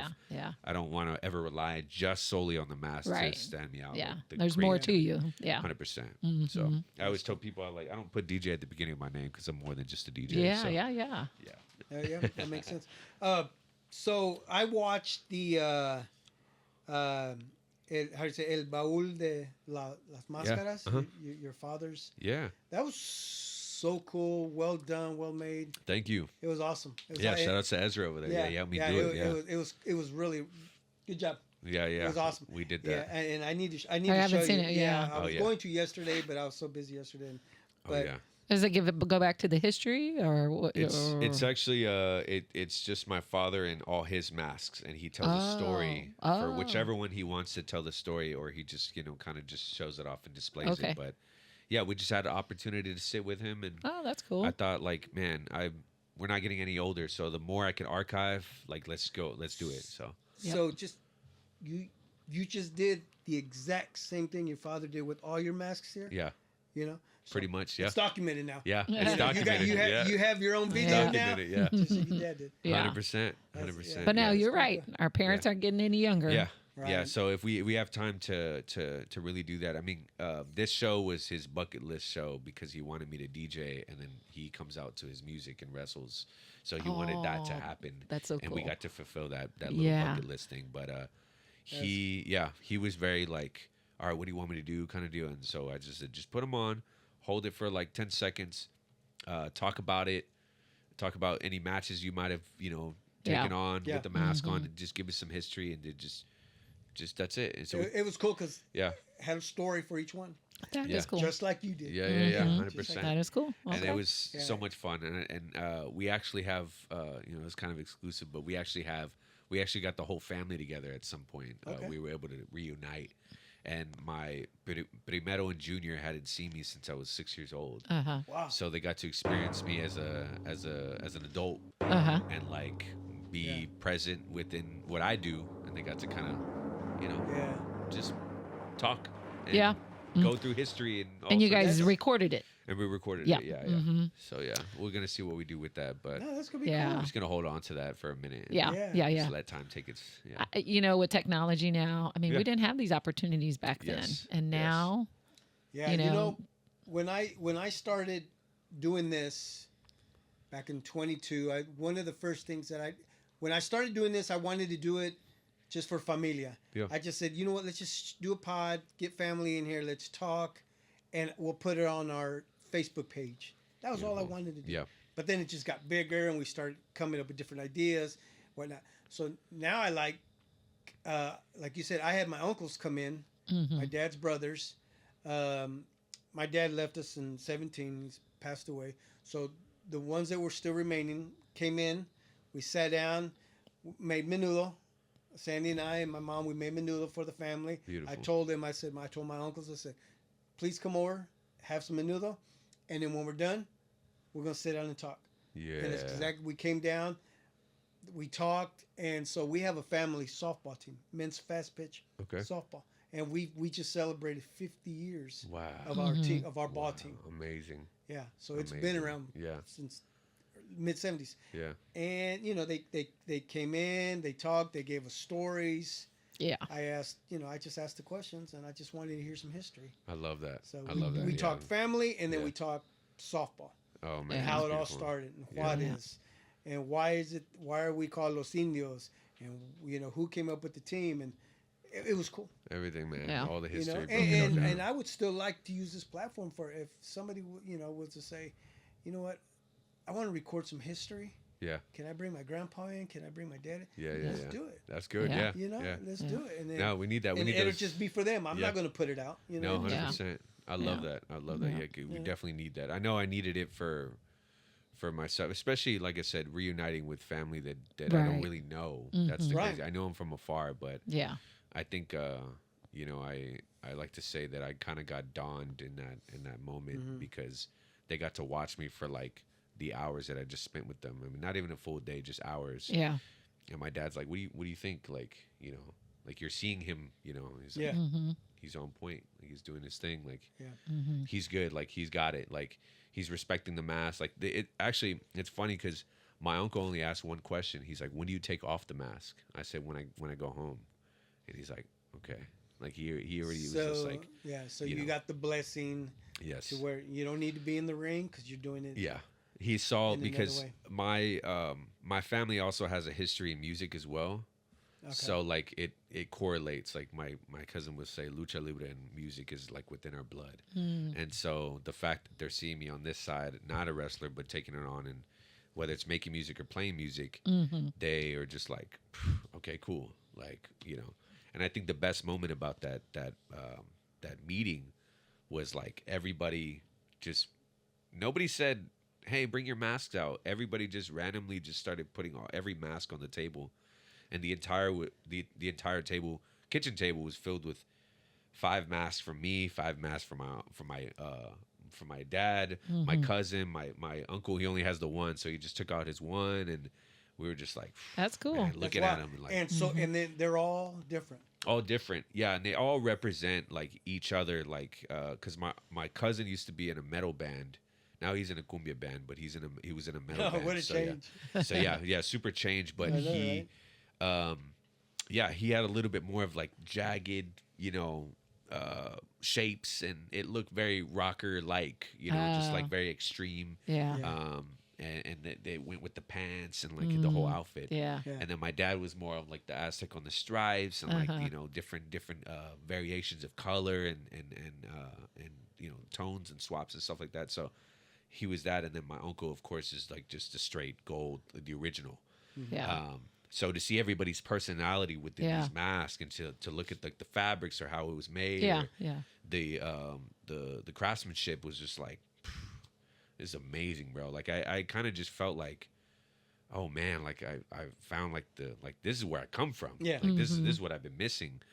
This is my family, because they live in Mexico, but my dad's side of the family is just very small, and my grandparents have already passed away. So it's really just like me, my dad, and my uncle. And that's pretty much it. Oh wow. So that we didn't do a whole lot on my dad's side. It was just like lucha libre, and that was it. So to be in a room and then to spit jokes, and I was like, it's like I'm talking to 3 of me right now. It's just insane. Yeah. So it really made me feel like this mask was true to it. Like it was just like, okay, now we're going. Now I have the blessing. Now I have all this. Like, I honestly, it's like at this point you can't tell me shit. Like I'm good. Yeah, I'm yeah, golden. yeah. Anything I do right now is like I have the best intention. We're gonna get it done. We're pushing forward, and let's rock. Let's make shit happen. Pretty much. So. And so you only take it off when you go home. Yeah. So when you go to Maid Bob, you still wear it there too? Grocery store? No. Yeah. I wear it when I'm supporting events or when I'm playing. Okay. And if it's gonna be a whole day thing, like it's gonna be on. Luckily, I have more now, so I can swap. You know, if it gets a little too like, you know, I need an adjustment. Yeah. But yeah, it's you know, it's just wherever I'm showing up to when I leave. Okay. Make sure it's on. Yeah. Okay. Yeah. Yeah. I'm not like I don't go back to the full tradition when they did like their taxes in the mask and they ate in the mask and they did all this. Yeah. Now it's just like my dad doesn't like to place the seriousness on it too much. I think he started wearing it more in public places because of me. Because I just felt like if I'm not already in the lucha game, I have to abide by at least the tradition of wearing it for so long and committing to that in full totality. So like, I just said, all right, I'm committed to this, no matter if it's like hot or if it's whatever. In the wintertime, it's beautiful. You know, it's like, it keeps you warm. But yeah, I very much committed to that. And I was just like, I'm going to stick to this. And I love that people. Yeah, but you gotta be careful when you're wearing it out in the sun, because then when you take it off, you have your eyes are dark. That's what I thought, but it hasn't happened. Oh, okay. It hasn't happened. I always tell people the longest I've worn it is a double weekend, full festival, 12-hour days, 100-degree weather. Oh, shit. So like I wore it, and it was that the split one. Okay. Oh. So that's why it's like all like, you know, wrinkly and Yeah. So those 2 days were, because I played the first day. I wasn't on the second day, but I was still taking photos and stuff. So I was like, bro, how am I gonna like? I already met all these people. These people are returning the next day. I was like, I can't. Yeah. So I just said, I'm committed. We're gonna do this full thing. And I really thought, I was like, bro, I have to have like this sunburn. What, the raccoon eyes or something? I mean, I kind of like when we it. wear sunglasses and then you take them off. It's lighter than your skin. So I thought I had that, and I thought I had like I thought I was gonna develop some sort of rash or something. Oh yeah. Nothing. I got like clear skin. Nice. You know, we're good. Nice. We're good. Yeah. I was like, just wash your I don't face. know if you saw. I have a nice collection right over there. You see that? Yeah, I saw it. So I was looking at it. I was like, okay. So that's my little collection. Yeah, man. They're not. They're not as cool as yours. All good, man. All good. I think if you grab one, you could probably rip it in half. Yes. They're not. Yes. They're not. It's like that. It's like a paper mache or something. No. It's almost like a like the cotton like underneath the bed. It's I know. What you're talking about. Yeah. It's like that inside. I'll tell you, the green and yellow one is Fishman. He's the one who took off Sangre Chicana's mask to lose his mask. And then you mean those are like legit? Those are legit luchadores? guys. Yeah. Dang, I didn't even know that. We won them at a raffle somewhere. Oh, okay, cool. Yeah. I was gonna say I earned them, but yeah, you're No, you didn't earn them. Sorry. There was. Oh, let me see. 3, 6, 7, 8. So there was 4 and 4. I was like, I want all of these masks, because it's just something that I've always liked. Yeah. The luchadors. I've always, you had the toys. Yeah. The guy standing Yes. like like that. Yes. and and then the faces are all painted differently, but it's the same one. Right? Yeah. It's perfect. And did you have those toys back then? Yes, I had a couple of them, and then I also had like original like Hulk Hogan and Junkyard Dog, those guys, and then I had like there's like another little Mexican figurine that actually somebody gifted me another full pair, but I lost all the old ones. Yeah. But they're just like smaller. Yeah. They're not those guys, but they're a little bit smaller. Yeah. They got like big heads and small bodies. But I definitely grew up with a lot of those. And then the wooden little rings that you buy at the flea market would come with those, and you'd slingshot them back. Oh, yeah. A lot of fun. So cool. wrestling is big in your family, but your family, your dad and your uncle, are they from here or from Mexico? No, they're from here. So first generation, maybe second generation here. Yeah, I would say first, second. Yeah. Okay, so then where did the wrestling come from? They just the uncle Lemus Primero and Junior, they lived in Mexico. Oh, they did. Yeah, okay, so they brought it over. Yes. Oh, okay. So okay. yeah, my uncle and my immediate uncle and my dad are the ones that kind of were just taking that over and wrestling from San Antonio, deep Texas to parts of Mexico and Okay. you know, Nuevo Laredo and Okay. things like that. Yeah. Yeah. So, How yeah. how old is your dad that he's still wrestling? Oh man, 58, Wow. 58, 59. Yeah. Yeah, but he does it minimal now. Like he's explaining it to me like he's there. He knows he's a veteran, so he's there to put the younger guy on. He's gonna like help that out, but he's also gonna like do what he does best. And I love it. I love his passion, and I love how he works with different people to heighten them. Yeah. Like Yeah. Yeah. he's like I've done my So he's time. helping, Like I've yeah. got you know, but you know you do you. You're the champion. You're that. I put in my time. I'm a, either way. It's gonna be a great show. Yeah. So It is so cool. You know, I watched quite a bit of the videos. Your dad, you know, and Yeah. he's wrestling. yeah. I became a fan. Dope. I mean, it's cool because I like his when he just yells at people, tell them to shut your mouth. Shut your mouth. yeah. Shut your. That's like his That's thing, his right? thing, I'm man. like, I need a T-shirt. Yeah. Shut your mouth. Yeah, Yeah, it's a good one. that'd be so cool. 100%. Yeah. But no, it's cool to see. You know, it looks fun. No, you it's know. fun. It's I fun. mean, It was hell, it's kind of like maybe what Dwayne Johnson watching his dad. Oh, for Rocky. sure. Yeah. Yeah. Yeah. for sure. Yeah. Yeah, it was seeing him and my uncle play off of the. They played off many things. Yeah. My uncle is very much a visionary when it came to setting up shows or how they should do it. Ah. But they were a good guy and bad guy. You know, whether they could be tag team partners or they were going against each other. Okay. I think at the time, 2003 was like the Spurs Lakers championship, and so they played off of that. My dad would say, you know, he's the Lemos the Menace from East LA, and then my uncle was like El Latino, San Antonio's original Vato Loco or something like that. So they play off of that. Uh-huh. So Okay. to be equal, like, you know, the state and be like, we want San Antonio, that's our guy, you know. Yeah, but then they yeah. boo my dad, and that would be a whole thing. And then so they would play a lot of on that, and then as tag team they would be like against, you know, whatever, the brothers versus whatever. And so just their dynamic and their chemistry always definitely put a tear to my eye, because they always just had like this flow to them. I mean, they're brothers, they practice, they learn Yeah, from the yeah, same guy. yeah. So it's Yeah. like you see it and it's just like, wow, it's Did they have a beautiful. ring in their backyard or something? I wish that would have been really cool. No, they didn't. No. It was in other people's backyards. Okay. We would go. I think we were just talking about this. One of their good friends, he hosted his daughter's like 7-year birthday party. Oh, uh-huh. And they had is like within the neighborhood ring, like 200 chairs, and then like the little entrance. They were making like elote on the side. Never saw the daughter. Never saw the birthday cake. No piñata. Nothing.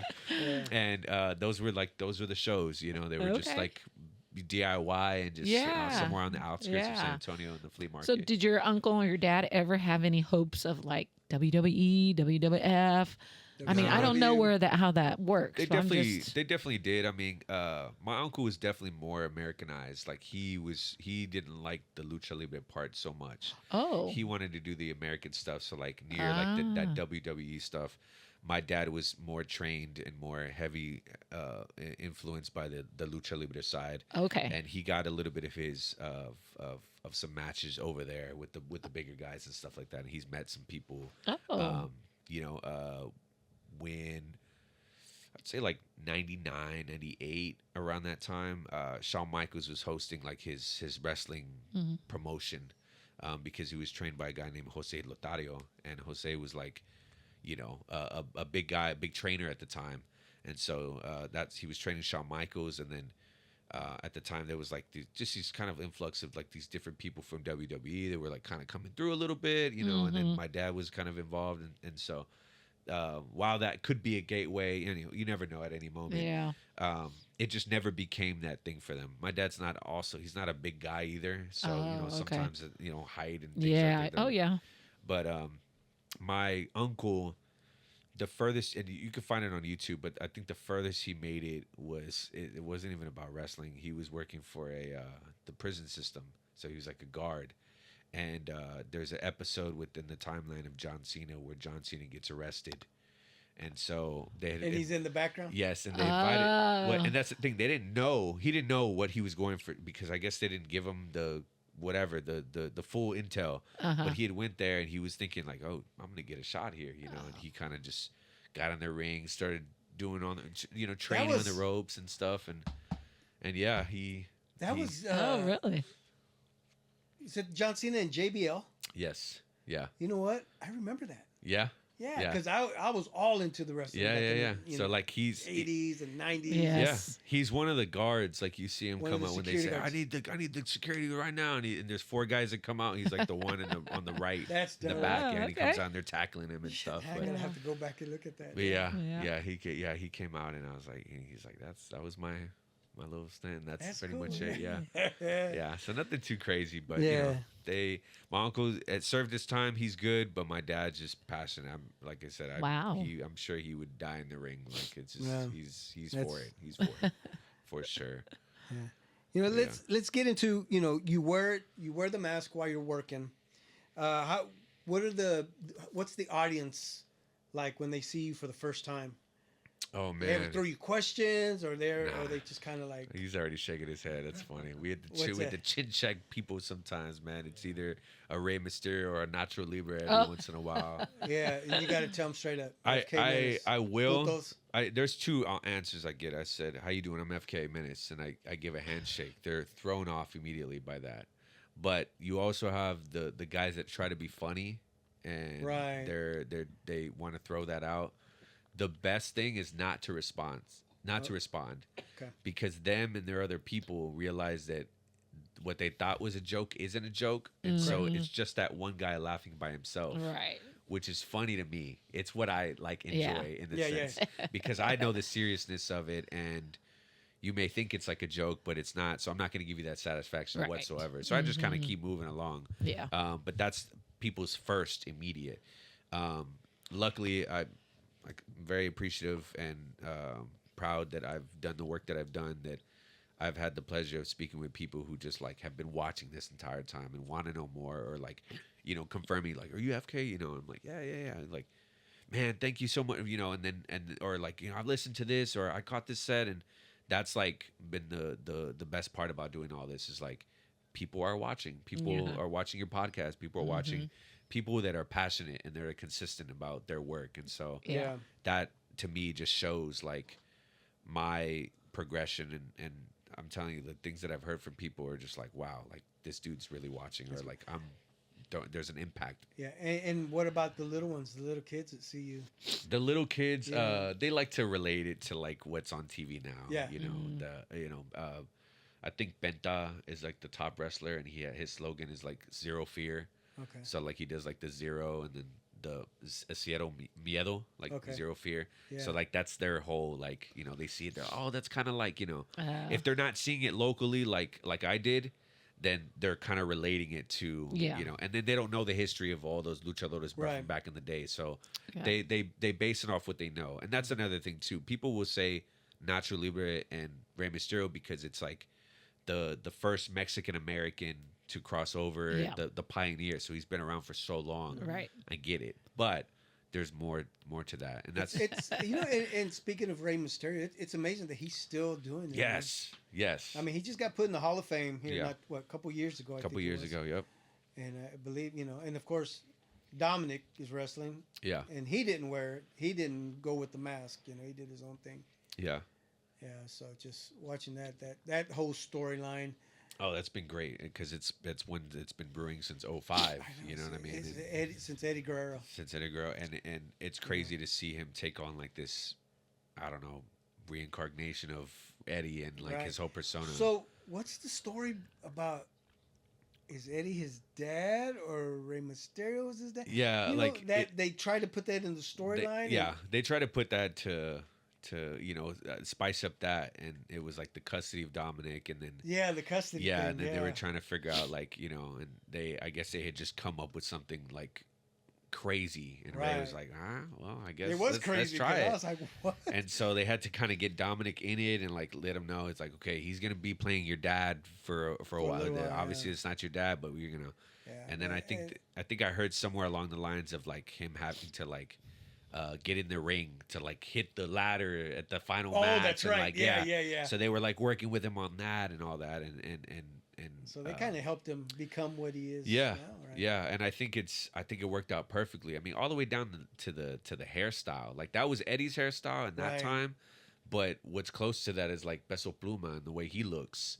So it's kind of like it kind of fit with today, and then the fact that he's a son, but then he has this like bad boy mentality like Eddie, Yeah. and then he takes on some of these moves of both, and just like who he is, and then the girl at the time, I think Rhea Ripley was serving as like the, instead of saying Bobby, like who's your Bobby, it was like who's your mommy, because she was like the head honcho of like the women's league, but also serving like it was like Eddie in China, Yeah. and like she was like China and like a new generation of it. So it's a lot of like these little similarities that are actually like panning out really nicely.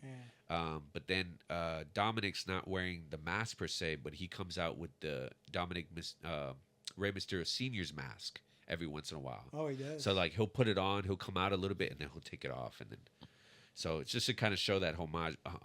But it doesn't look anything like Rey's. It actually just has like a question mark and like a couple ego markings and stuff. But I thought that was brilliant too, because it ties right back around to it. Yeah. So you've always been a fan of Yeah, I dipped WWE, when I got here. I like WCW. dipped out. Like I didn't watch. I just started watching now that it's on Netflix. But yeah, I went back home. I was there Monday and we were watching it. Me and my dad. And I was like, man, this is like old times.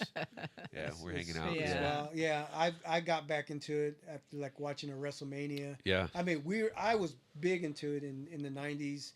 Sure. Before we had our kids, my older nephews, Do you have I had them going. Do you have the favorites from the '90s? Any favorite wrestlers from that era? From the 90s? Well, let me see. Because, I mean, I stuck with see the Macho Man up there? Yeah. Yeah, you know, Macho Man was Definitely. huge, you know. Yeah. And I've always, Sting. Yeah. you know, Sting. in that whole Sting. era, Yeah. Sting. Did you hear about Sting's son? What? Yeah. So Sting, his son is going to debut in Okay. a couple weeks. The son of Sting. Oh. And so he actually was a previous NFL prospect who had Oh. a small stint with the Chiefs. Okay. And so once he kind of got out of that, he was kind of low key training with Sting, you know, his dad. And now he's gonna make his debut in like New York very soon. But he's gonna go with the red face paint instead of the white. Oh. So yeah. So like the NWO. Yeah, NWO When- version. when he Yeah. became- Oh yeah. Or like That's you know right. Braun Breaker right now. If you're watching Braun Breaker's like from the Steiners. Yeah, and, like, yeah. And I'm just getting into that as Yes. well. Yeah, Yeah. he's a Scott Steiner's son. Yes, or nephew, I think. Oh, is it nephew? Nephew, Oh, yeah. okay. I thought Or it was then, his son. or like Charlotte Flair's from Ric Flair. Like, Yeah. you're starting to see all the kids come back around, Yeah. and it's like, this is amazing because Yeah. they're just doing it their own way now, and it's like Yeah. really cool. It's cool. Really cool to see, man. Yeah, and then of course Cody Rhodes, and you know That after their too. father, Yeah, you know. yeah, and the whole like tribal chief family. I mean, that whole family is Yeah. like super huge. And I saw like a grid the other day, and it was like it pointed them all out where they come from Oh, yeah? Rikishi to Umaga to The Rock to everything, and I'm just Yeah. like It's crazy. mind blowing, Yeah. for sure. Yeah, but- but We used to have wrestling here in Kansas City back in the day, and they used to wrestle out of Memorial Hall over in KCK. Yeah. Yeah. So we had like Bulldog Bob Brown and Rufus Hart Jones, Yes. the Junkyard Dog. Junkyard Junkyard Dog. Dog, yes. Yeah. Yeah, those. But Yeah. really, wrestling hasn't been around here in this area in a No. long I mean, because time. Ric Flair. Did he start? No, Ric Flair would wrestle those guys, Yeah. and he said one of his favorite spots was to come to Kansas City to wrestle. Yes. Harley Race. And mostly Those on guys. this side, I don't know if they were how much they were doing it Missouri. Well, they were doing it a lot in Missouri, but in this whole during this show, Yeah. we found out, or I knew what it was, but there was like we are one of 4 states. Missouri is one of 4 states that you need a license to wrestle. Mm. The other ones Oh. you don't need any. You know, so Missouri, the commissioner has to come out and he has to check everything, and if there's Okay. something even slightly off, they'll shut down the show. Yeah. So we were like on edge for that. Oh, But yeah. but yeah, back in the day, it was very much you know. So, Yeah. So to answer your question, yeah, my favorite wrestlers in the '90s, and I have them up there on my wall. Beautiful. Yeah. Who? Goldberg and Stone Cold Steve Austin. Oh yeah. Yeah, I even Man, had that- the Goldberg cutout. I think I used to have that Goldberg Oh yeah. figurine. I actually have a a tall, like this big macho man. Yeah. Signature suit. He's still in the box. No. It's like Oh. a signature one. Uh-huh. I don't think he does anything special, but it's just like a tall one, and Yeah. he's just there. Like, and then I think it's the same Slam Crunch, but it's like a bigger bobblehead. It's the one of Conan, and Conan's he's got like the NWO the little one you know the knitted or the shirt with the button up top and the hat and everything. And I was like, It's cool you bringing that up because I became a Conan fan when he was when they started the LWO and he came out. The dude was a rapper. Yes, he was good. Yeah. He did. I was just watching the video that he day. went like, He was there with the lowriders and everything. Yeah. I was like, this is cool, man. Because him and Rey Mysterio did a video. Yeah. Right? They did a song. Did a whole video. And then that whole like storyline kind of got tied in with, it's just funny, but Master P and No Limit, and that's when he didn't have the mask on and that whole era. So I love that happened because when Rey Mysterio got inducted to the Hall of Fame, you heard one of you heard it in the back and he's like, ooh, he acknowledged that. I thought that was so cool. I mean, despite the mask being removed, I think that it still highlighted him in a very different way, but still like kept it on brand. Yeah, because there for a while, him and the Filthy Boys, Nasty Boys, what were they called? Is it the Filthy Boys? No, but it was four of them, right? Yeah, it was him. Yeah. Shit, I can't even remember the names. It was like him and I think Chavo was one of them, maybe. Or like there was a couple. Some Weddles in there. There was Billy Kidman. Yes, Billy Kidman was one of them. Yeah. And then there was like there was the other guys that were coming in from Mexico, like Psychosis and Juventud, and there was even, I always tell people, Silver King was one of them.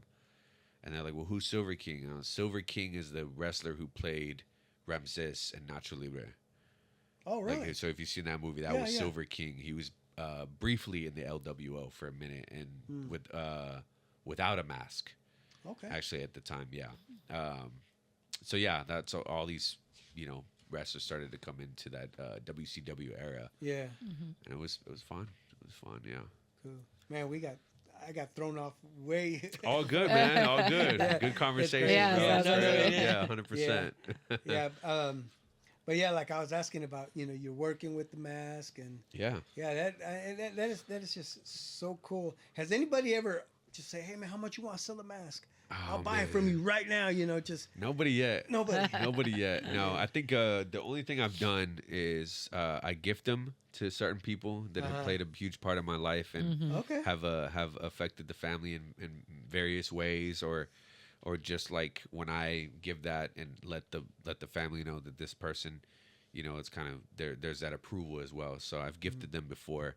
To certain people. Ezra is the one who got gifted on. If you saw El Baú, he's the one who gets the mask. Yes, and that's like the most like obscure mask that my dad has. So I'm glad that he has it. But all right, where is it now? Yeah, I think. Do you wear it? I keep it. I used to keep it in this my camera bag with me everywhere I went. Yeah. Okay. Yeah. Used to. Yeah. Now I just keep it at home, just like on a mantle, like right? looking at me. Yeah. My homie Zerk just told me because I gifted him one as well that was inspired by him, by the colors and on the backing, but the measurements were completely wrong. It was actually smaller than that split red one. But he was telling me, he's like, whenever I feel like I need a bit of motivation, he's like, I just put it on and just sit there at my desk and then throw it back up there. I was like, that's dope. I like that. Yeah. But never been asked. I think I've raffled one and it was like a toy mask, gold and black, very, very loose material. But never been asked to sell it. I don't even know what I'd sell it for if I did that. Right. Yeah. Yeah. How often are you asked to take a selfie with someone? Oh, all the just time. A fan. All the time. Yeah. Even if it's not a fan, like it's just somebody, it's just like, little kids and stuff like that just come up and they see it. But definitely all the time. And I won't turn down a photo. Like I appreciate you very much, That's cool. And then I did see that photo that you took with Ice Cube. Yeah. Did Ice Cube say anything to you, or was he just pretty much didn't want to say shit? Nah, I caught him on the exit. Yeah. And I had to He's ready to go. Yes, and they were already in that process of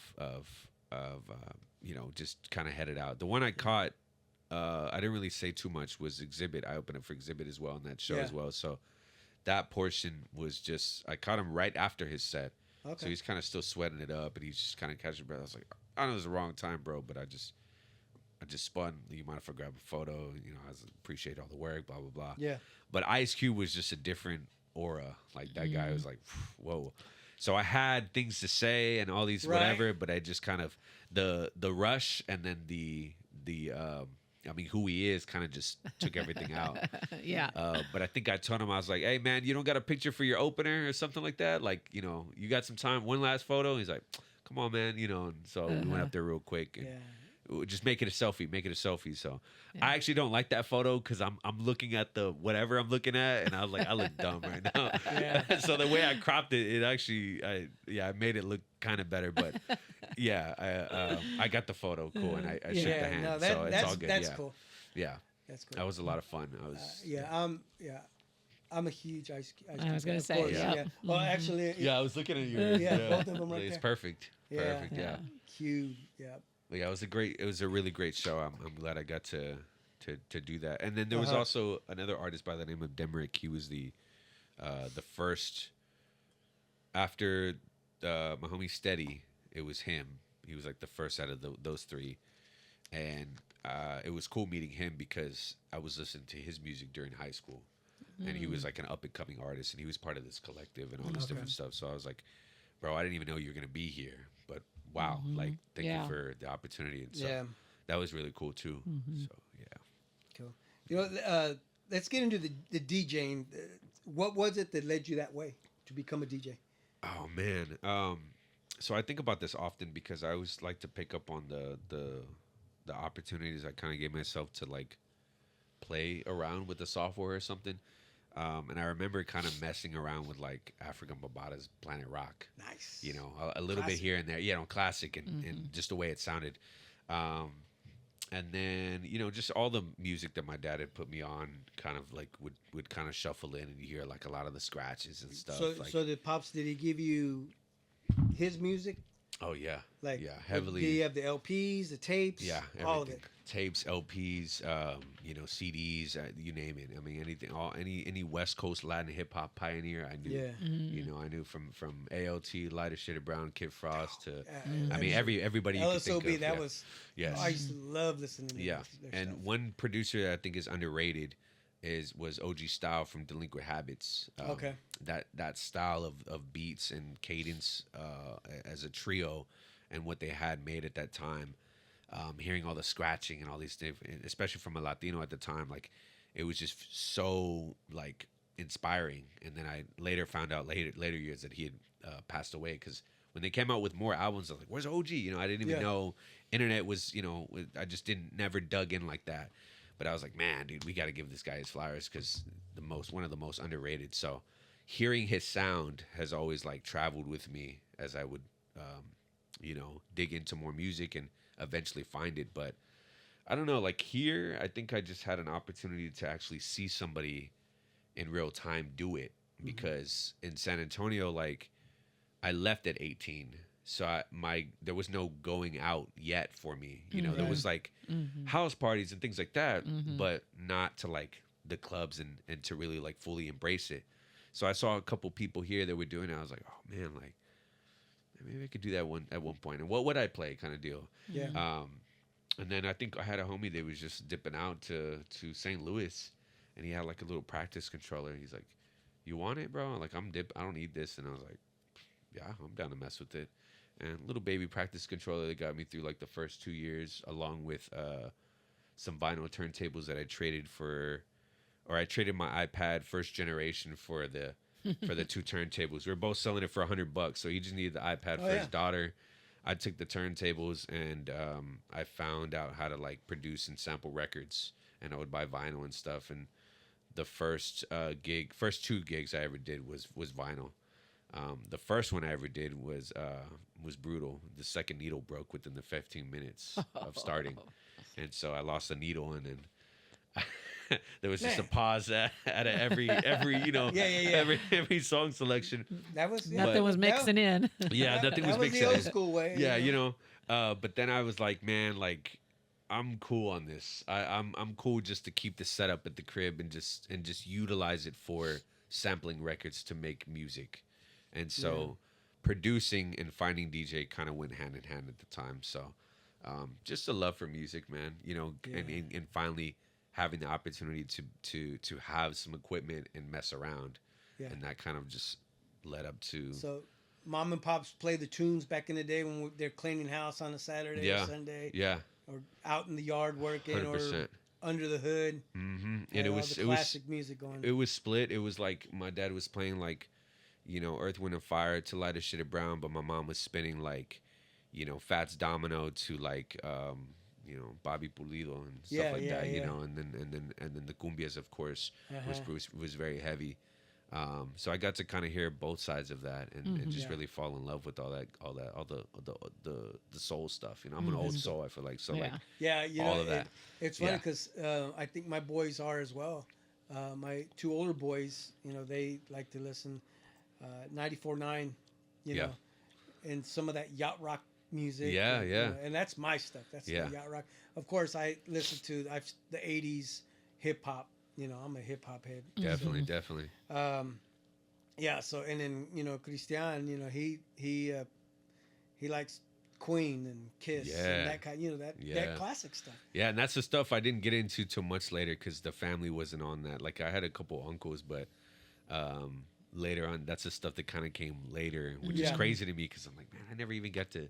Like I think the first time when I discovered like actually sitting down and listening to like Nirvana for the first time. You know, like I hadn't been put on, so discovering all those. What about were you a Linkin Park fan?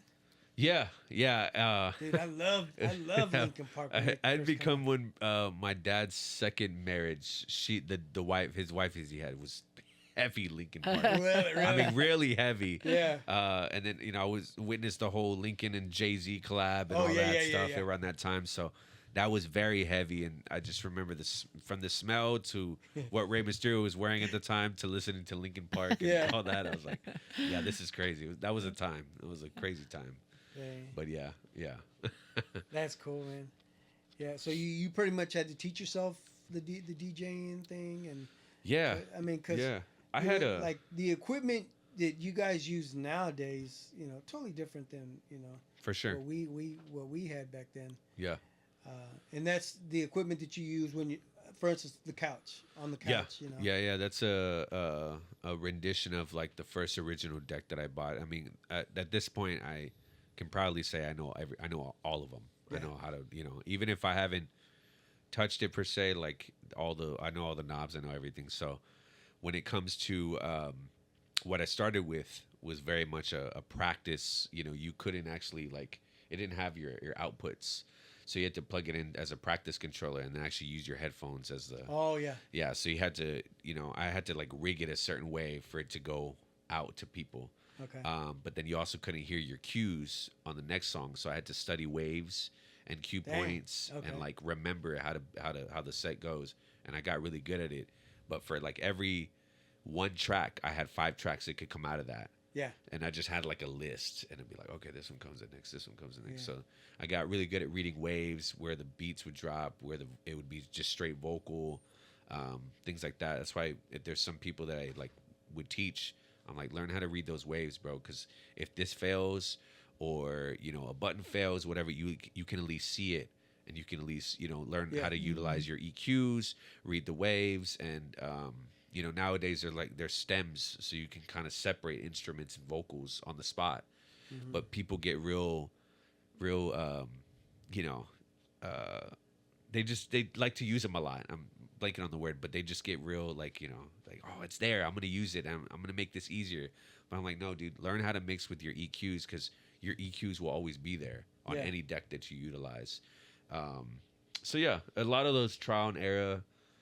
Kind of deal. And then the biggest rule that I always tell people, and it's the best lesson that somebody gave me, was when you're mixing, it's like you're having a conversation. So if somebody's speaking, you don't bring in a song when somebody else is speaking. That's rude. Right. So let them finish their conversation and their thought, and then you could go on to the next thought or beat or whatever. Makes sense, yeah. And so that always stuck with me, and I'm like, okay, bet.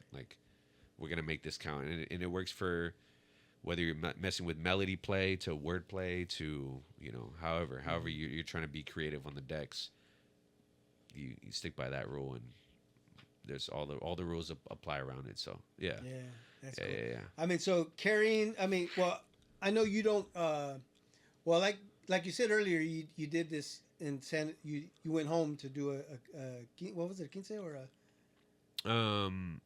I didn't do any DJing in San Antonio yet, but I was hanging out with just the crew itself. Oh, okay. Yeah, the crew, because the crew was very much on industry standard decks. Like that's what they were building.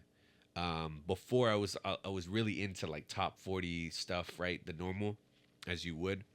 But then I had homies that were like getting into house music and different flavors of house music and stuff. And when I had one of the homies come through and actually spin house, and I knew house music was prevalent around here, but when he actually spun it and I saw how people reacted, I was like, I want to make him dance like that. Like that looks dope. So that's what kind of led me into that, and then it kind of led me into different genres of like that BPM, that 120 to 140, like very danceable music. Yeah. So when the decks came out and most of the crew was kind of in that realm of music, I was like, oh, we're all kind of different, but I guess we can practice together, and now we can play fast music, and it opened up so many more doors around than just the simple top 40 stuff. I was like, I want to find some unique stuff, you know, and then how do I mix what I grew up with to what it is now? And now I believe like I mix for Black and Brown, you know. I grew up off of Nas and Mobb Deep to, you know, Kid Frost and then the cumbias and all that other stuff. So it's like that's my flavor profile is like a mixture of that, but then geared up into house music or Latin house or just that fast pace. So it all kind of like merges. What about freestyle? That Freestyle, Stevie B. Yeah, like I used to spin a little bit of that. I spun it here one night. People were not messing with it, man, for some reason. Yeah, it's very big in San Antonio, and I think some certain people like it here, but that particular night they were not looking for that. Yeah, that's crazy. We were down at a party down at the Nest. Yeah, and we had DJ Munch. Yeah, you know, and she knows us now. She knows. Yep. She sees us. She's like, okay, this is what I'm going to play for them. Yep. You know. Yeah. And so she's playing some music, and I'm like, oh, I said, throw on some Stevie B. She's like, what do you want to hear? And Spring Love. Nice. Can't go wrong. Nice. You know, she played it for us, and it's a jam. Yeah. It's a jam. You know. I'm gonna. And then she's like, oh yeah, you know, she was digging it. And she's like getting down it, you know. She'll actually be on the next on the couch. Oh, is she? Yeah, and I think back in some years back, there used to be that small bar called El Pozo. Okay. It's right there on the west side, underneath where Fox and Pro's at. If you know, on the corner there, it's like a back small speakeasy that used to hold like 30 people, and it was like $20 at the door, open bar, and you could just go. And yeah. Dang. Badass. I guess the bar was built for like the workers or like the people in the military. It was like people that were living in that building, but they had built a bar that they could go to on their days off. And so it kind of got, you know, renovated in a sense to let people in. So they kind of decorated it and made it like a small booth with the sub on the side. I mean, it was tiny, but like the best time. But this one time, me and Munch threw like this Halloween party there. And all these people came out, and it was just like, yeah, this is dope. And and at that time, I was just kind of getting good at my style of mixing. So this one we're gonna do it on Halloween night, and it's gonna be like a return of that. Okay. Like, to be back in the same room together and then do like a Halloween party. And you gotta go. Yeah. Where is this at? This is at Third Place Lounge. So the owner considers it the west side. I mean, it's still the west, but right there on Broadway. Oh, okay. A couple blocks up from Town Topic and Symphony right there. Yeah. So yeah, small, 50 people. You know, cheap drinks. Yeah. I always keep tacos, rubies outside, and you hear nothing but hip hop and R&B music. Nice. You know, just kind of mix it up, and it's just a good time. There's not really chaotic or nothing. You grab a drink, you chill, talk to people, and you just have a good time if you're not trying to be in like the 100+ people spaces. But so yeah, it's kind of like a chill But what kind of parties do you like to throw? You'd like to throw the one where everybody's dancing and everybody's. man. I mean, how what? Keep everybody on their feet. Yeah, what- it's, You know? it's I like both. I Both? think they, yeah. I think that it's what I wanted because I felt like I was doing those high energy ones and that's cool. But the party got inspired by my friend Ease in San Antonio, who was doing something similar called Slow Gems. That was a little bit more easier pace, right? okay. You're not switching songs so quickly. You're just letting it ride out. You maybe singing a little bit, and then that blend kind of is what it's all about there. Is he the one that was on the couch with you not too long ago? Yeah. Yeah, because he's playing those slow jams. Yes. Yeah. Very slow, very easy going, Okay. very selective vibes. You know, very a lot of edits, a lot of remixes, things like that he's digging, and most of our crew digs for those specific blends. So, it was kind of inspired on the couch, but on the couch I was also practicing from the couch at home. So the fact that the bar already has couches and tables and chairs and things like that, you know, very minimal, a lot of plants and just a real cute bar, honestly. It's what it is because it even has like swings in the daytime and you can just have a cocktail and just like you know, vibe out. Yeah. We had transformed this space into what it is now, and now it just feels like a house party. You know? Yeah. And that's your every weekend, or you're there? I do How it often? Monthly. Oh, monthly. okay. Yeah. Oh, okay. So And then it's my once a month. a lot of my residencies are mainly monthly. you know, Oh, okay. And it's, you know, it'll either take up the full month or it'll just be like, you know, stragglers in between with those the main two. And Yeah. so yeah. I texted you earlier.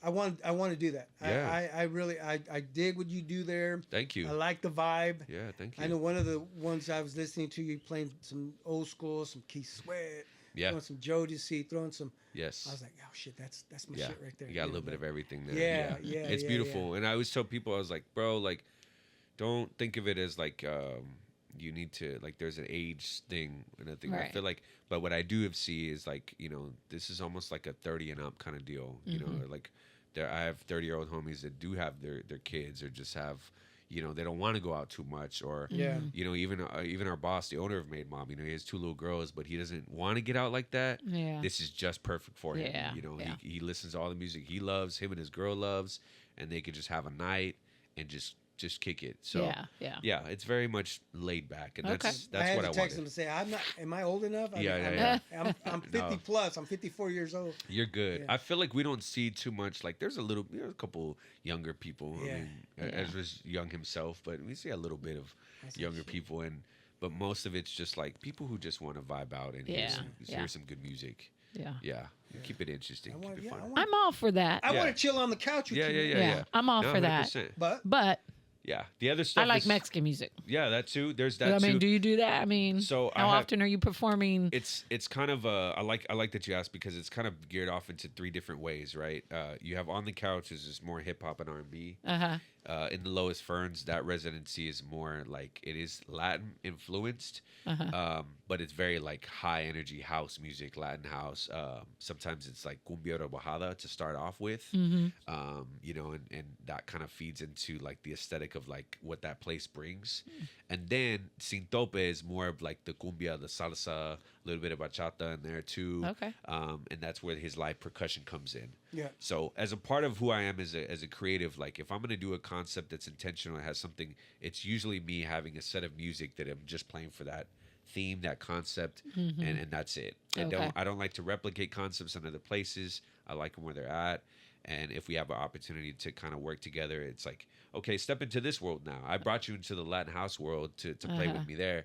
What do you got on the R&B side? Yeah. And that allows artists to think and be like, okay, well, I got this selection, or I have this, or I'm gonna try this, and now we're working with something. Okay. So yeah, that's typically with Sin Tope, all the Latin stuff. On the Couch is the R&B, and then in the Lowest Ferns is more of the high energy, Okay. house music Yeah. and stuff. You definitely want to go, and I also want to go check you guys out when Sin Tope. Yeah. You know, Juan Carlos, he was in here with us. Yeah. Yeah. Dope, he dope, was- dope. Yeah. Known him for a long time, known his brothers, Yes. family. Yeah. Yes. Cool Good people. family. Good Cool family. people, Good yeah. people. So yeah, it was fun. And then we just saw Juan Carlos down at the ship. He Oh, played, yeah. He played with some guys that came in from was it San Antonio? Maybe, Older gentlemen. Maybe. They played some cumbia. They played some Texas Tornado. Yes, stuff. I think I know what you're talking Yeah. about. Yeah. We went and check them out. That was fun. Yeah. That was cool. Very cool. Yeah, great guy, man. That's yeah. my guy. Yeah, it's. Yep. All these gigs that you play. I mean, besides Ice Cube, have you ever met anybody else famous? Any famous people? I mean, I kicked it with wow, I'm blanking on his name. Of War. Oh, okay, yeah, yeah, I know what you're talking about. I'm blanking on his name right now. So that Cinco de Mayo gig that you did, that got to ended hang out with them? I ended up hanging upstairs, out with upstairs in the It was just really mean. I mean, I asked him to sign some stuff, and he's like, "Man, I've been dodging signing stuff all day, but come into this room, I got you." Oh, like, okay, cool. So we had a brief conversation. He was able to sign a greatest hits vinyl and then a small cassette. Nice. Yeah, I think he tripped out at the cassette though, because the cassette was it was rap on war, so it was like hip hop artists on war beats. Okay. And he had never seen that. He's like, he's like, "Where'd you get?" You know, he's like looking at. He said, like, "You make this?" Yeah, literally, bro. I think he even mixtape? asked that question or something like that. Yeah, it's something along those lines. But yeah, I got him to sign it and everything, and actually was able to gift it back to my dad because he gave it to me, and he was very much like, "No, you keep it." And I was like, "No, Dad, like this is signed. Like take this. Like this is yours." Heck yeah. And so he was just very like, "Oh man, this is amazing." Like he loved it. But yeah, I think that's. I mean, there's definitely more. I mean, I'm like really blinking right now. Between the two, there's been like I did like a Los Tigres del Norte pre-party. Yeah. When they were here. When they were here, yeah. I 'Cause did, we like, went to something that. on the side We one. went to that. Or was it at? Yeah, I think it was like the Kaufman. Kaufman? Yeah, Midland? we saw them at the Kaufman. Oh, at yeah, Kaufman. yeah. You saw them at the Kaufman? Right. What were they doing at the Kaufman? Just a straight regular show, or was it? It was just it was wow. dope, dude. It was. I mean, that place is just. Yeah. The sound in there's Oh amazing. yeah. I just went in there to go see. But I was like this at my chair. I was like, Yeah. that's scary as shit. You know? Yeah. I'm kind of just looking down. Yeah. Yeah. It's funny. I'm definitely blanking, but I just rewrote my EPK to the resume and stuff. So, but yeah, there's been a few artists and stuff. You know. Yeah. That's cool. Yeah, man. Next time you sing, when you sing Tope, I'm gonna have to bring my own instrument. I'm gonna have to join you guys. Definitely, please do. Yeah, that's always. Here it is, right here. We always there. You go. That's it. That's all it takes, really. And every once in a while, if Juan Carlos remembers, like, or we're just in the moment, like he'll bring some extras and. Just hand it off to somebody. Yeah. I'm still trying to play with Stranded. I keep saying yes. when they do it riding around, I want to get in there with you. I said, cool. we shot a video. I want to get in. Yeah, I want to be in there, bro. I want to be in there. I keep telling.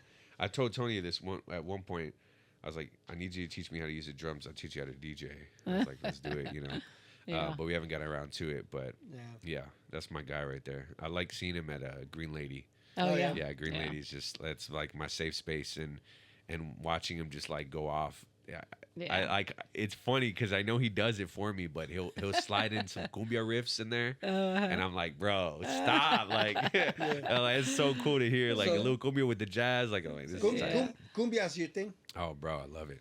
I love it, man. You, Cumbia Kings. Yeah, Cumbia Kings. Yeah, that was like a good portion of childhood for sure. Yeah. I mean, Tejano music. Yes, of course, of course. A lot of that is all I kind of grew up with. Yeah, I mean, there in San Antonio, I would think so. Of course. My mom used to cut Emilio Navarre's hair. Nah. Yeah, because she's been a hairdresser for the past 30 years. She used to cut his hair. Yeah, she used to cut his hair. And That's stuff. crazy. Got a little relationship going and stuff, and just good people. And she, who does she meet? Or who she? I forgot who, but she. Recently, as a promoter for some of these bands, she's gotten the pleasure to meet some of the actors from like Blood and Blood Out or American Me and stuff like that. And so that's like a different direction. But for her hair cutting direction and stuff like that, she was able to do that. And I was like, oh, that's pretty dope. That's cool. What about Ledez? You familiar with Ledez? Why does it sound familiar? They're from San Antonio. Okay, I don't think I know. No. David Ledesma, Richie, and they. Those names sound familiar for sure. Yeah. I know David's not with them anymore, but it was a family band. Okay. I actually interviewed them. They came to play at a benefit here for us, and so they sat in on a Saturday morning, and I got to talk to them. It was dope, and it was really cool. David, he's always looking for somebody to braid his hair. He had really long hair. I said, dude, my daughter braids hair. Ah, beautiful. He's like, let's do it, you know. Let's do it. And so while we're sitting here just like this, my daughter's behind him, just sitting there braiding his hair. I love that. It was really cool. I love that. That's super cool. I would say you made me think of this right now. I got the pleasure of meeting most of the group members from Ozomatli. Okay. Yeah, so that was cool. Those are a bunch of good guys, and that was through JC and making movies and stuff. Yeah. It all kind of intertwined somehow, and I was just like, man, these guys are cool. Like that was fun. That's cool. That's cool. But yeah. All right. Well, I mean, I know we've had you here for a while, man. I don't want to. All good, man. All good. It's I'm getting chilling. pretty late, but you know, real quick, Fatboy Slim. You familiar with Fatboy Slim? Yes. Have you ever seen him DJ? Do his? I can't pinpoint a video or anything like DJ. that, but he's yeah. like in the UK. He does this. So I happened to catch him doing something on YouTube. Yeah. It's called The Elevator. It's called Elevator Music. Yeah. It's dope as shit, man. Because he's sitting there and he's playing his music and he's by himself. Behind him, the elevator doors open. Yes, About I know 5 or what you're 6 talking people about. come in, shuts. He's just jamming, he's dancing with them. 100%. Oh, I love it. I love it. Yeah, I love, I love good concepts like that. Yeah. And I'm starting to see a They're lot different, more. And you know, and it's kind of like the on the couch. You know, Yeah. you got that same concept. Yeah, I think the trend right now is the whole like the coffee shop ordeal. You know, it's like a lot of them. You're seeing more coffee shops with the early guests going to coffee, and then the DJ spins or whatever. But yeah, I'm starting to see a little bit more. And I just happened to see he did the he DJ'd this. It was 7 years ago. He DJ'd the British Airways. It's kind of like a what do you call in Seattle? They're The needle top. the yeah. needle, yeah. He was DJing up in one of those. Nice. It was cool because you could see down. You could see the ocean. You can see the city. People are up just partying. Nice. I gotta look at that one. Man, Yeah. when you get a chance, check it out. It's really, really, really cool stuff. Were you a Mucha Lucha fan? Yeah. The cartoon. Yeah, Chris, yeah, you yeah. remember that, right? Yes. Yeah, definitely. The Flea. The Flea Yeah. was my favorite one. Yeah. There you go. That's a good stuff. And we just saw them. Chicos del Barrio. Yeah, they were just here. Yeah, I know. the same night. Yeah. The same night. I was like, Dun, dun, that would've dun, been dun, dope. Oh, man. yeah, That yeah, would've yeah, been yeah. dope. Yeah. Yeah. Dude, they rocked the house, didn't they? Yeah, man, they had a yeah. lot of people. Oh my Yeah. goodness. Yeah, man. and the first time we saw them was back when they played at the Monarch Stadium, which luchadores were there. Yeah. Yeah. Crazy. That's right. And dude, that was so much fun. I had Crazy. so much Yeah, fun yeah, watching yeah. these guys. They're beating each other Yeah. up right next to us. Yeah. Yeah, man. And there was this one luchador. I think it's called El Payaso. Okay. Yeah, yeah. And he had the clown mask. Yep. And he had the crazy hair and the Crazy getup. hair, yeah. It was cool, you know. And I was like, man, that's my guy right there. I like That's dope. And I Yeah. got to talk to him, and I wanted to buy the mask. I don't know. It was pretty high dollar. Pretty high dollar right now. Because I'm I like- think he's wrestling right now too. I don't know if you're Yeah. paying attention, but they did the whole Worlds Collide situation. So WWE bought out the AAA, the Oh, Mexican okay. league. Yes, so, yes, I yeah. did So see they're that. kind of like, so you could catch the full matches on YouTube, like Okay, I'm gonna have to look on the AAA side, but Bios is out there, and like all this. and you know what really triggered me to El Payaso was back in '91. I went to Mexico City. I was just 19, 20 years old, and I love basketball. Play Yeah. basketball. I went to Mexico City with a friend of mine. He said, "Hey, my cousin here, he's got a basketball team. You want to play in a tournament with them?" I was like, "Hell yeah!" Definitely. It's an outdoor tournament. We're playing ball, and then so I was more of the distributor. You know, I didn't try to score much, but I always found a way just to. I had the handles. right? Alley oop it, yeah. and they started calling me El Payaso. The guys that I was playing against, yeah. El Payaso, you know, get That- in El Payaso. Yeah. And I was like, okay, why are they calling me El Payaso? And Ed and my buddy Edgar Galicia. Yeah. Right, I was with him. He goes, dude, because you're all behind the back and across the legs. They're not and used no to your look. type of. They weren't. Oh, they weren't. yeah, they yeah, weren't yeah, used yeah. to the no look passes and out. So then they started calling me El Payaso. Crazy. And I was like, Yeah. I said, you know what? I'll take this home. I'll take it home. I'm taking this home. I'll El take it. Payaso. That's Yeah. dope. And then so that's always stuck in my head. And then when that luchador was there, I was like, oh shit, I'm digging that. Yes, that's dope. I love You that know? story, man. You know, Yeah, thank you. yeah, Yeah, definitely, it was definitely. pretty cool. All right, yeah. All right. So before we go, I'm gonna ask you some quick. Have you ever? Sure, Quick. Have you ever? Have you ever laughed so hard that you cried? for sure. You remember? For sure. Yeah. Oh man. Were you watching? It was definitely one of the homies from San Antonio. Oh, yeah, Yeah. Just hanging out. That's how we do. I mean, That's good. Yeah. we're always like talking shit, just making fun of Yeah. each other. But there's been moments I was just like, bro, no way, like, and I'm crying. Yeah. 100%. Yeah, Yeah. yeah. Have you ever waved to someone who wasn't waving at you? I Have you probably done that? have. I Somebody, probably have, yeah. somebody looking at behind Yeah. you. I and you probably kinda have. like, I "Hey, what's definitely up?" have. And they thought, and you Yeah, thought they were waving to you. I've Yeah, done yeah, that. Yeah. There's one time where I felt so embarrassed. I actually saw somebody I knew, and I just played it off. I was like, "Oh, hey, how you doing?" Yeah. So I went up to them. I was like, Okay, "Shit, all right. play that one." Ever sent a text to the wrong person? Yeah, I think so. Yeah, a couple of times. Yeah. Nothing crazy. Thank you. Yeah, Nothing right. crazy. Yeah. Yeah. Ever done something kind for a stranger? Oh yeah, for sure. Yeah. Yeah. Really all the time. I feel like Yeah. a lot of my bookings are people that I've really feel like they need to be put in that position, and I don't know them too well either. Like we haven't had more than one conversation, maybe a hi and bye, but it's kind of like my, let's see if you're ready kind of deal. Yeah. Let's give you the spotlight. I think I love doing that, and it helps me start off a good relationship, and that's There you always like I love doing that for sure. Yeah. That's good. Yeah, that's good. That's good. Walked into the wrong restroom by mistake. Walked into the wrong restroom. Yeah. Probably, but not by mistake because all the stalls are taken. I really need to go. Yeah, okay. I've been there. I'm doing this, man. I'm doing this. But I So sorry, ladies. I'm sorry, but I had to. I few years ago, I was with a buddy of mine.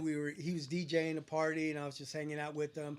I knew they were older classmen, Yeah. like three years older. It was a reunion, Yeah. and I like going because I know all of everybody that's there, so I like to hang out with them. And dude, I remember I walked to the wrong restroom. Nobody was in there, Yeah. but I'm in there, and I'm like, okay, there's no urinals here. I'm like, shit, I think I'm in the wrong restroom. I'm washing my hands real quick.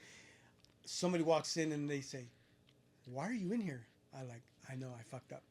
Sorry, and I walked right out. But luckily, nobody was in there at the time.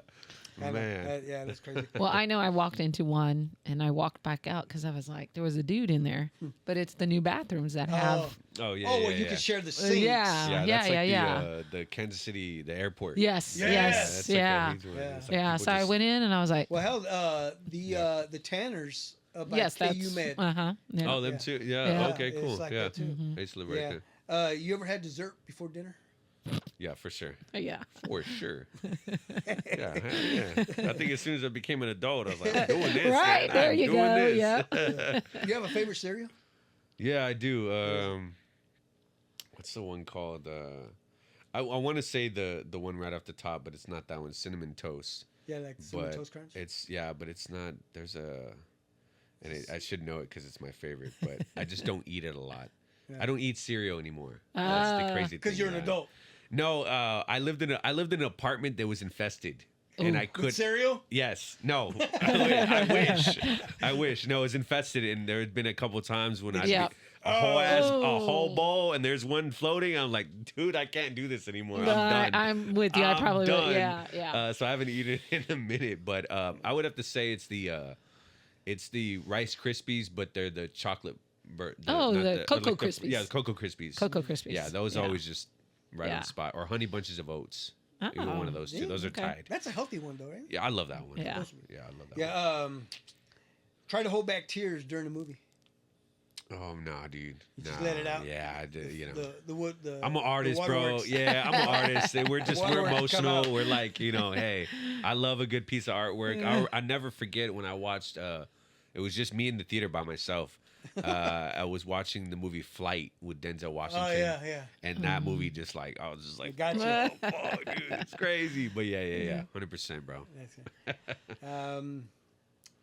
You ever visit a place just because you saw it in a movie? Have I done any of that? Yeah, I mean, when I was in Detroit, I got to visit Motown, the Okay. original Motown building and Okay. stuff. You couldn't go inside at the time, Yeah. but I knew like it's in Detroit. Okay, I thought you were going to say 8 Mile.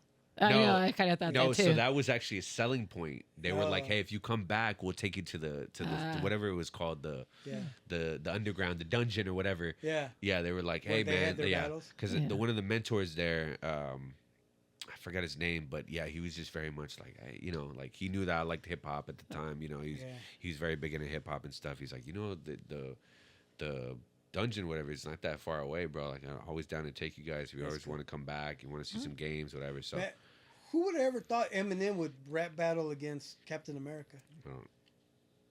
Right? who would have thought? That's crazy. So we were in Who would have thought? Go ahead. in New York and at Georgetown. DC. We had to go see Oh yeah. the steps. Yeah, the steps How of do The you not? Exorcist. How do you not? Yeah. That's why I like. So- Yeah. I said, I'm a big Georgetown fan from back in the '80s. Patrick Ewing's my guy. Yeah. And I'm like, oh shit, wait, where The Exorcist was filmed here, Right. So Yeah. we had to find the steps, go down to the bottom, lay down like I fell down, For Yeah. sure.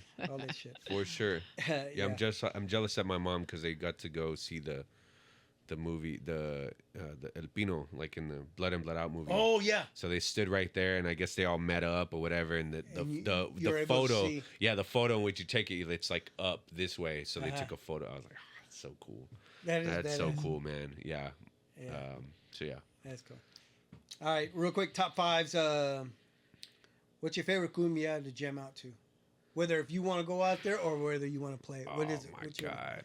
So I've been on this. I think it's just one guy. It's this one guy.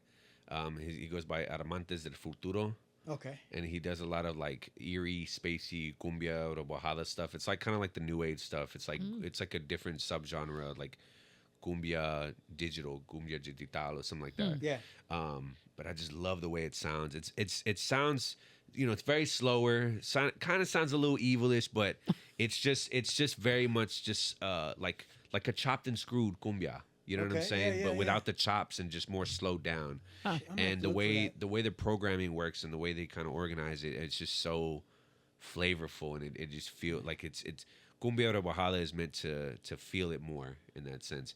So, but this style that he's made in his production is just amazing. So, I played in South by Southwest with a bunch of guys, and as a tourist, you're gonna go and see all the things that are in South by because there's celebrities and all these different people within Austin now. Now that Austin's kind of blown up a bit, Yeah.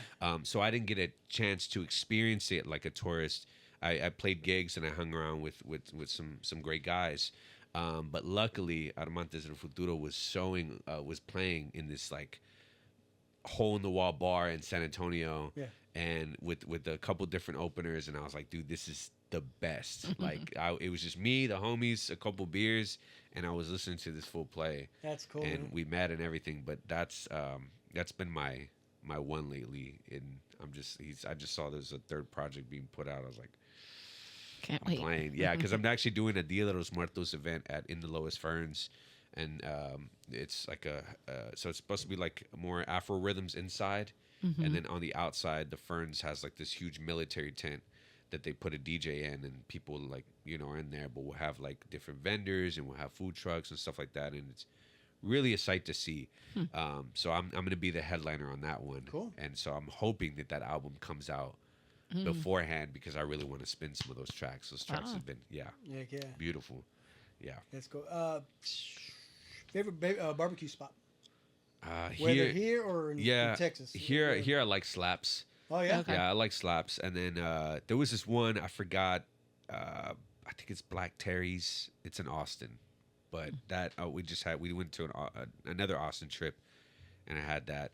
I always ask people, what's the best barbecue spot in San Antonio, and nobody could give me one. I always just say the backyard. That's it. There you go. With my dad, Straight up. simple, some ribs. Yeah. If you ever want to try another barbecue spot, Yeah. smoke. Yeah. Yeah. Smoke. Okay. But that's when you go to a Chiefs game or a Royals game. Ah. He doesn't have a brick and mortar, Got but it's it. some good barbecue. So Really good. he's parked at the stadium? No, Or- so he has He has his he's own inside. stand. Oh, inside. Inside, Oh, he okay, has cool. his, yeah. Okay, in Yeah. both stadiums. Yeah. Super dope. Okay, Yeah. cool. Him and his partner came in, brought a whole set dinner for us. Yeah. Dude, it was Okay. good. Okay. Yeah, if you ever get that, The meat was good, and there was no barbecue sauce on it. just the You way know, they, it That's just it. yeah. Yeah. I was like, they "Eee." use oak, Oh, perfect. right? Okay, Yeah. yeah. It's good Yeah. stuff, dude. Good Oh stuff. Yeah. man. Yeah, Listen. I had to get adjusted to sauce here. Sauce used to make me like childhood trauma. Used to make me like want to vomit, and I just did not have the best time with sauce. So I had to ease into it here. But Texas is all dry rub, you know, with Yeah. a lot of seasonings and stuff like that. Yeah. But yeah, Yeah. when I He got said here, I was he like, goes, all I use is salt and pepper. That's all I perfect. need. That's all you need. Salt, pepper, and then the oak. You don't Boom. need too much. Yeah, I use Good applewood. stuff. I use applewood personally, but Okay. oak. I hear you have to be careful with because it could make or break. I think that's from what I've heard. Okay. Yeah, or either it's oak or it's pecan. One of the Okay. two. Ah. Yeah. But yeah, crazy. 2 more favorite movie of all time. Blood and Blood Out. It just is. I've seen it 500 million times. I know every line. But is the new one out, or weren't they going to redo it? That's they were not the same one? they were trying. I But, think it's all that AI shit. Oh, Yeah, okay. and I It's think- nothing like the original. I, think- get it. Ow! I think trying to Miklo is the one who kind of like got What like was- placed into that role, so he could never get out. And Yeah, he yeah, made yeah. like a knockoff bootleg secondary one Mhm. that just was terrible. It Yeah. was so bad. I'm like, nah, we're not doing this. And favorite your actor of all time. Oh man, it's a tough man. I'm a Denzel fan, Are you? man. I'm a Denzel fan. I can't like. I don't know. It's just on the money every single time. Yeah. From Fences to Man on Fire to Training Day, American Gangster. Mhm. I mean, I don't know, man. It just that's my guy. Like Yeah. I always just. And did you ever hear that here recently? He said his name is not Denzel. Well, what It's- is it? It's Denzel. Denzel. Wow, Oh. he did say that. Yeah. Yeah, he did He say said- that. Denzel. he goes, my mom Denzel. gave me the name Denzel, but everybody says Crazy. Denzel. Oh. Denzel. I'm not changing it. It's Denzel to me. He's got the walk. Sometimes I'll say this. Sometimes when I walk, even though like I'm super flat-footed, I know I don't look like Denzel. I feel like Denzel when I walk.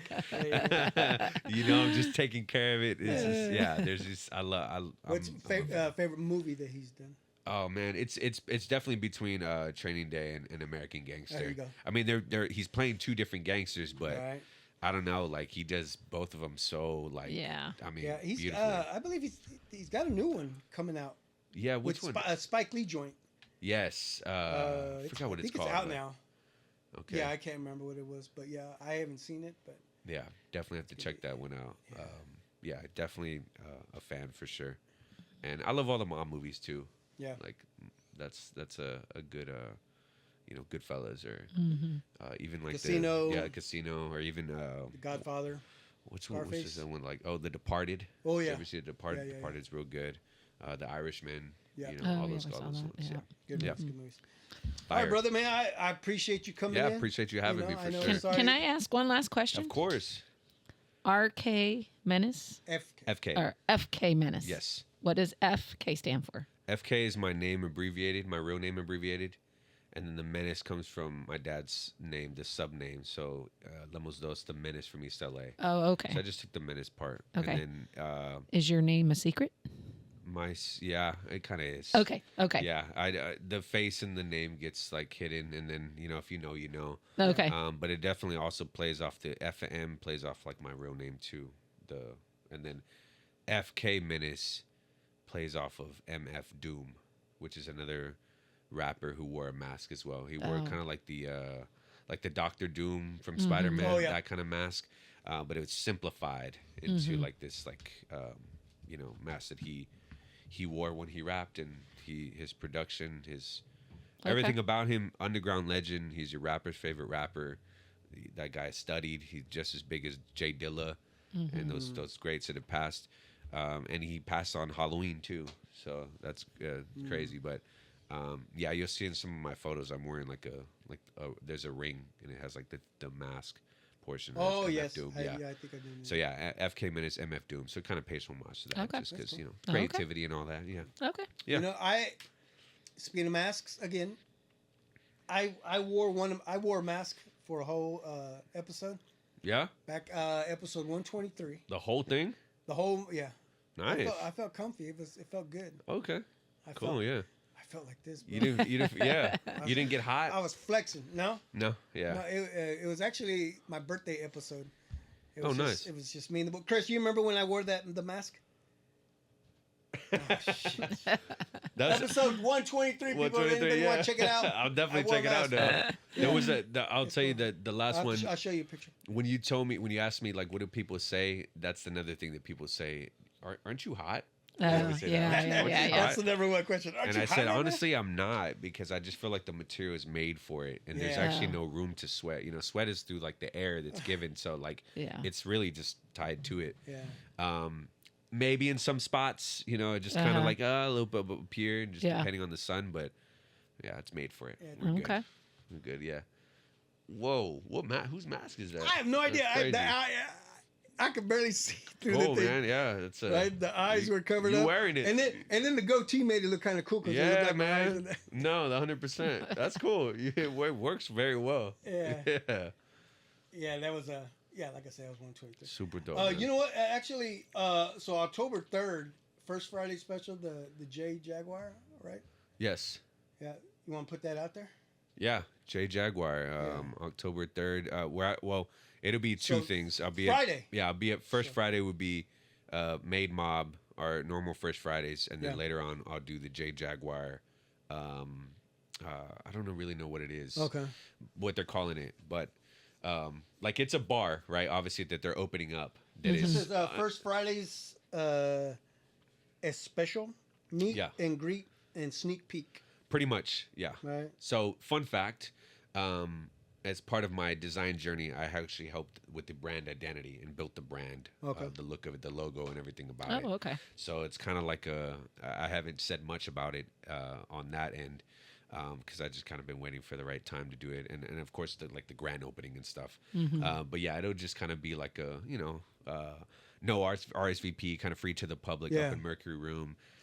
Speaking of the yeah. the reverb, Yeah, the Reverb. Yeah. yeah. So I had a cousin that lived there. Oh, okay. And we Yeah. never did make it upstairs Yeah. to the, Yeah, you know, yeah, yeah. but Yeah. that's where that was his hangout spot. And J Jaguar will be the bar at the bottom when you go into the Reverb. Yes. Yes. Okay. Okay. Which used to be called Bar Medici, I guess. Oh. And so that'll be the new J Jaguar. Yep. Okay. And if you go to Mercury Room, you're gonna have to go to within that bar, right? Yeah. There's a hostess there, and they pretty much key you up to go upstairs Yeah. and stuff. Yeah. So, but yeah, if you've never been, definitely go. I think they even have. If you ever like want to do a tasting, like I have some connects. We can organize that. But I just did one, and it was beautiful. It was like they just serve you one, ask you a couple questions, and then you just look forward to those next ones. And they really nail it on the head with that. When just give you something that you're like, oh, I like this. You know, Yeah. different glass, That's cool. different presentation, the whole nine. So it's pretty good. Cool. Yeah. Okay. Cool. Yeah. So before we end, is there anything else you'd like to put out? Maybe your socials where everybody can find you. And Yeah, I mean, you know, any, that's yeah, you right there. yeah. Anything you look up, just FK Menace. Yeah, just keep up with any design projects, anything I'm doing.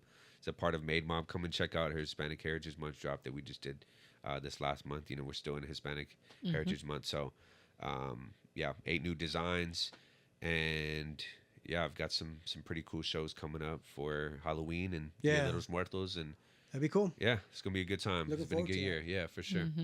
But yeah, thank you so much for having me. Yeah, For man. sure, yeah. Appreciate you coming in. Much love, man. This was awesome. Yep. Definitely, man. Getting Thank to know you. you. Yep.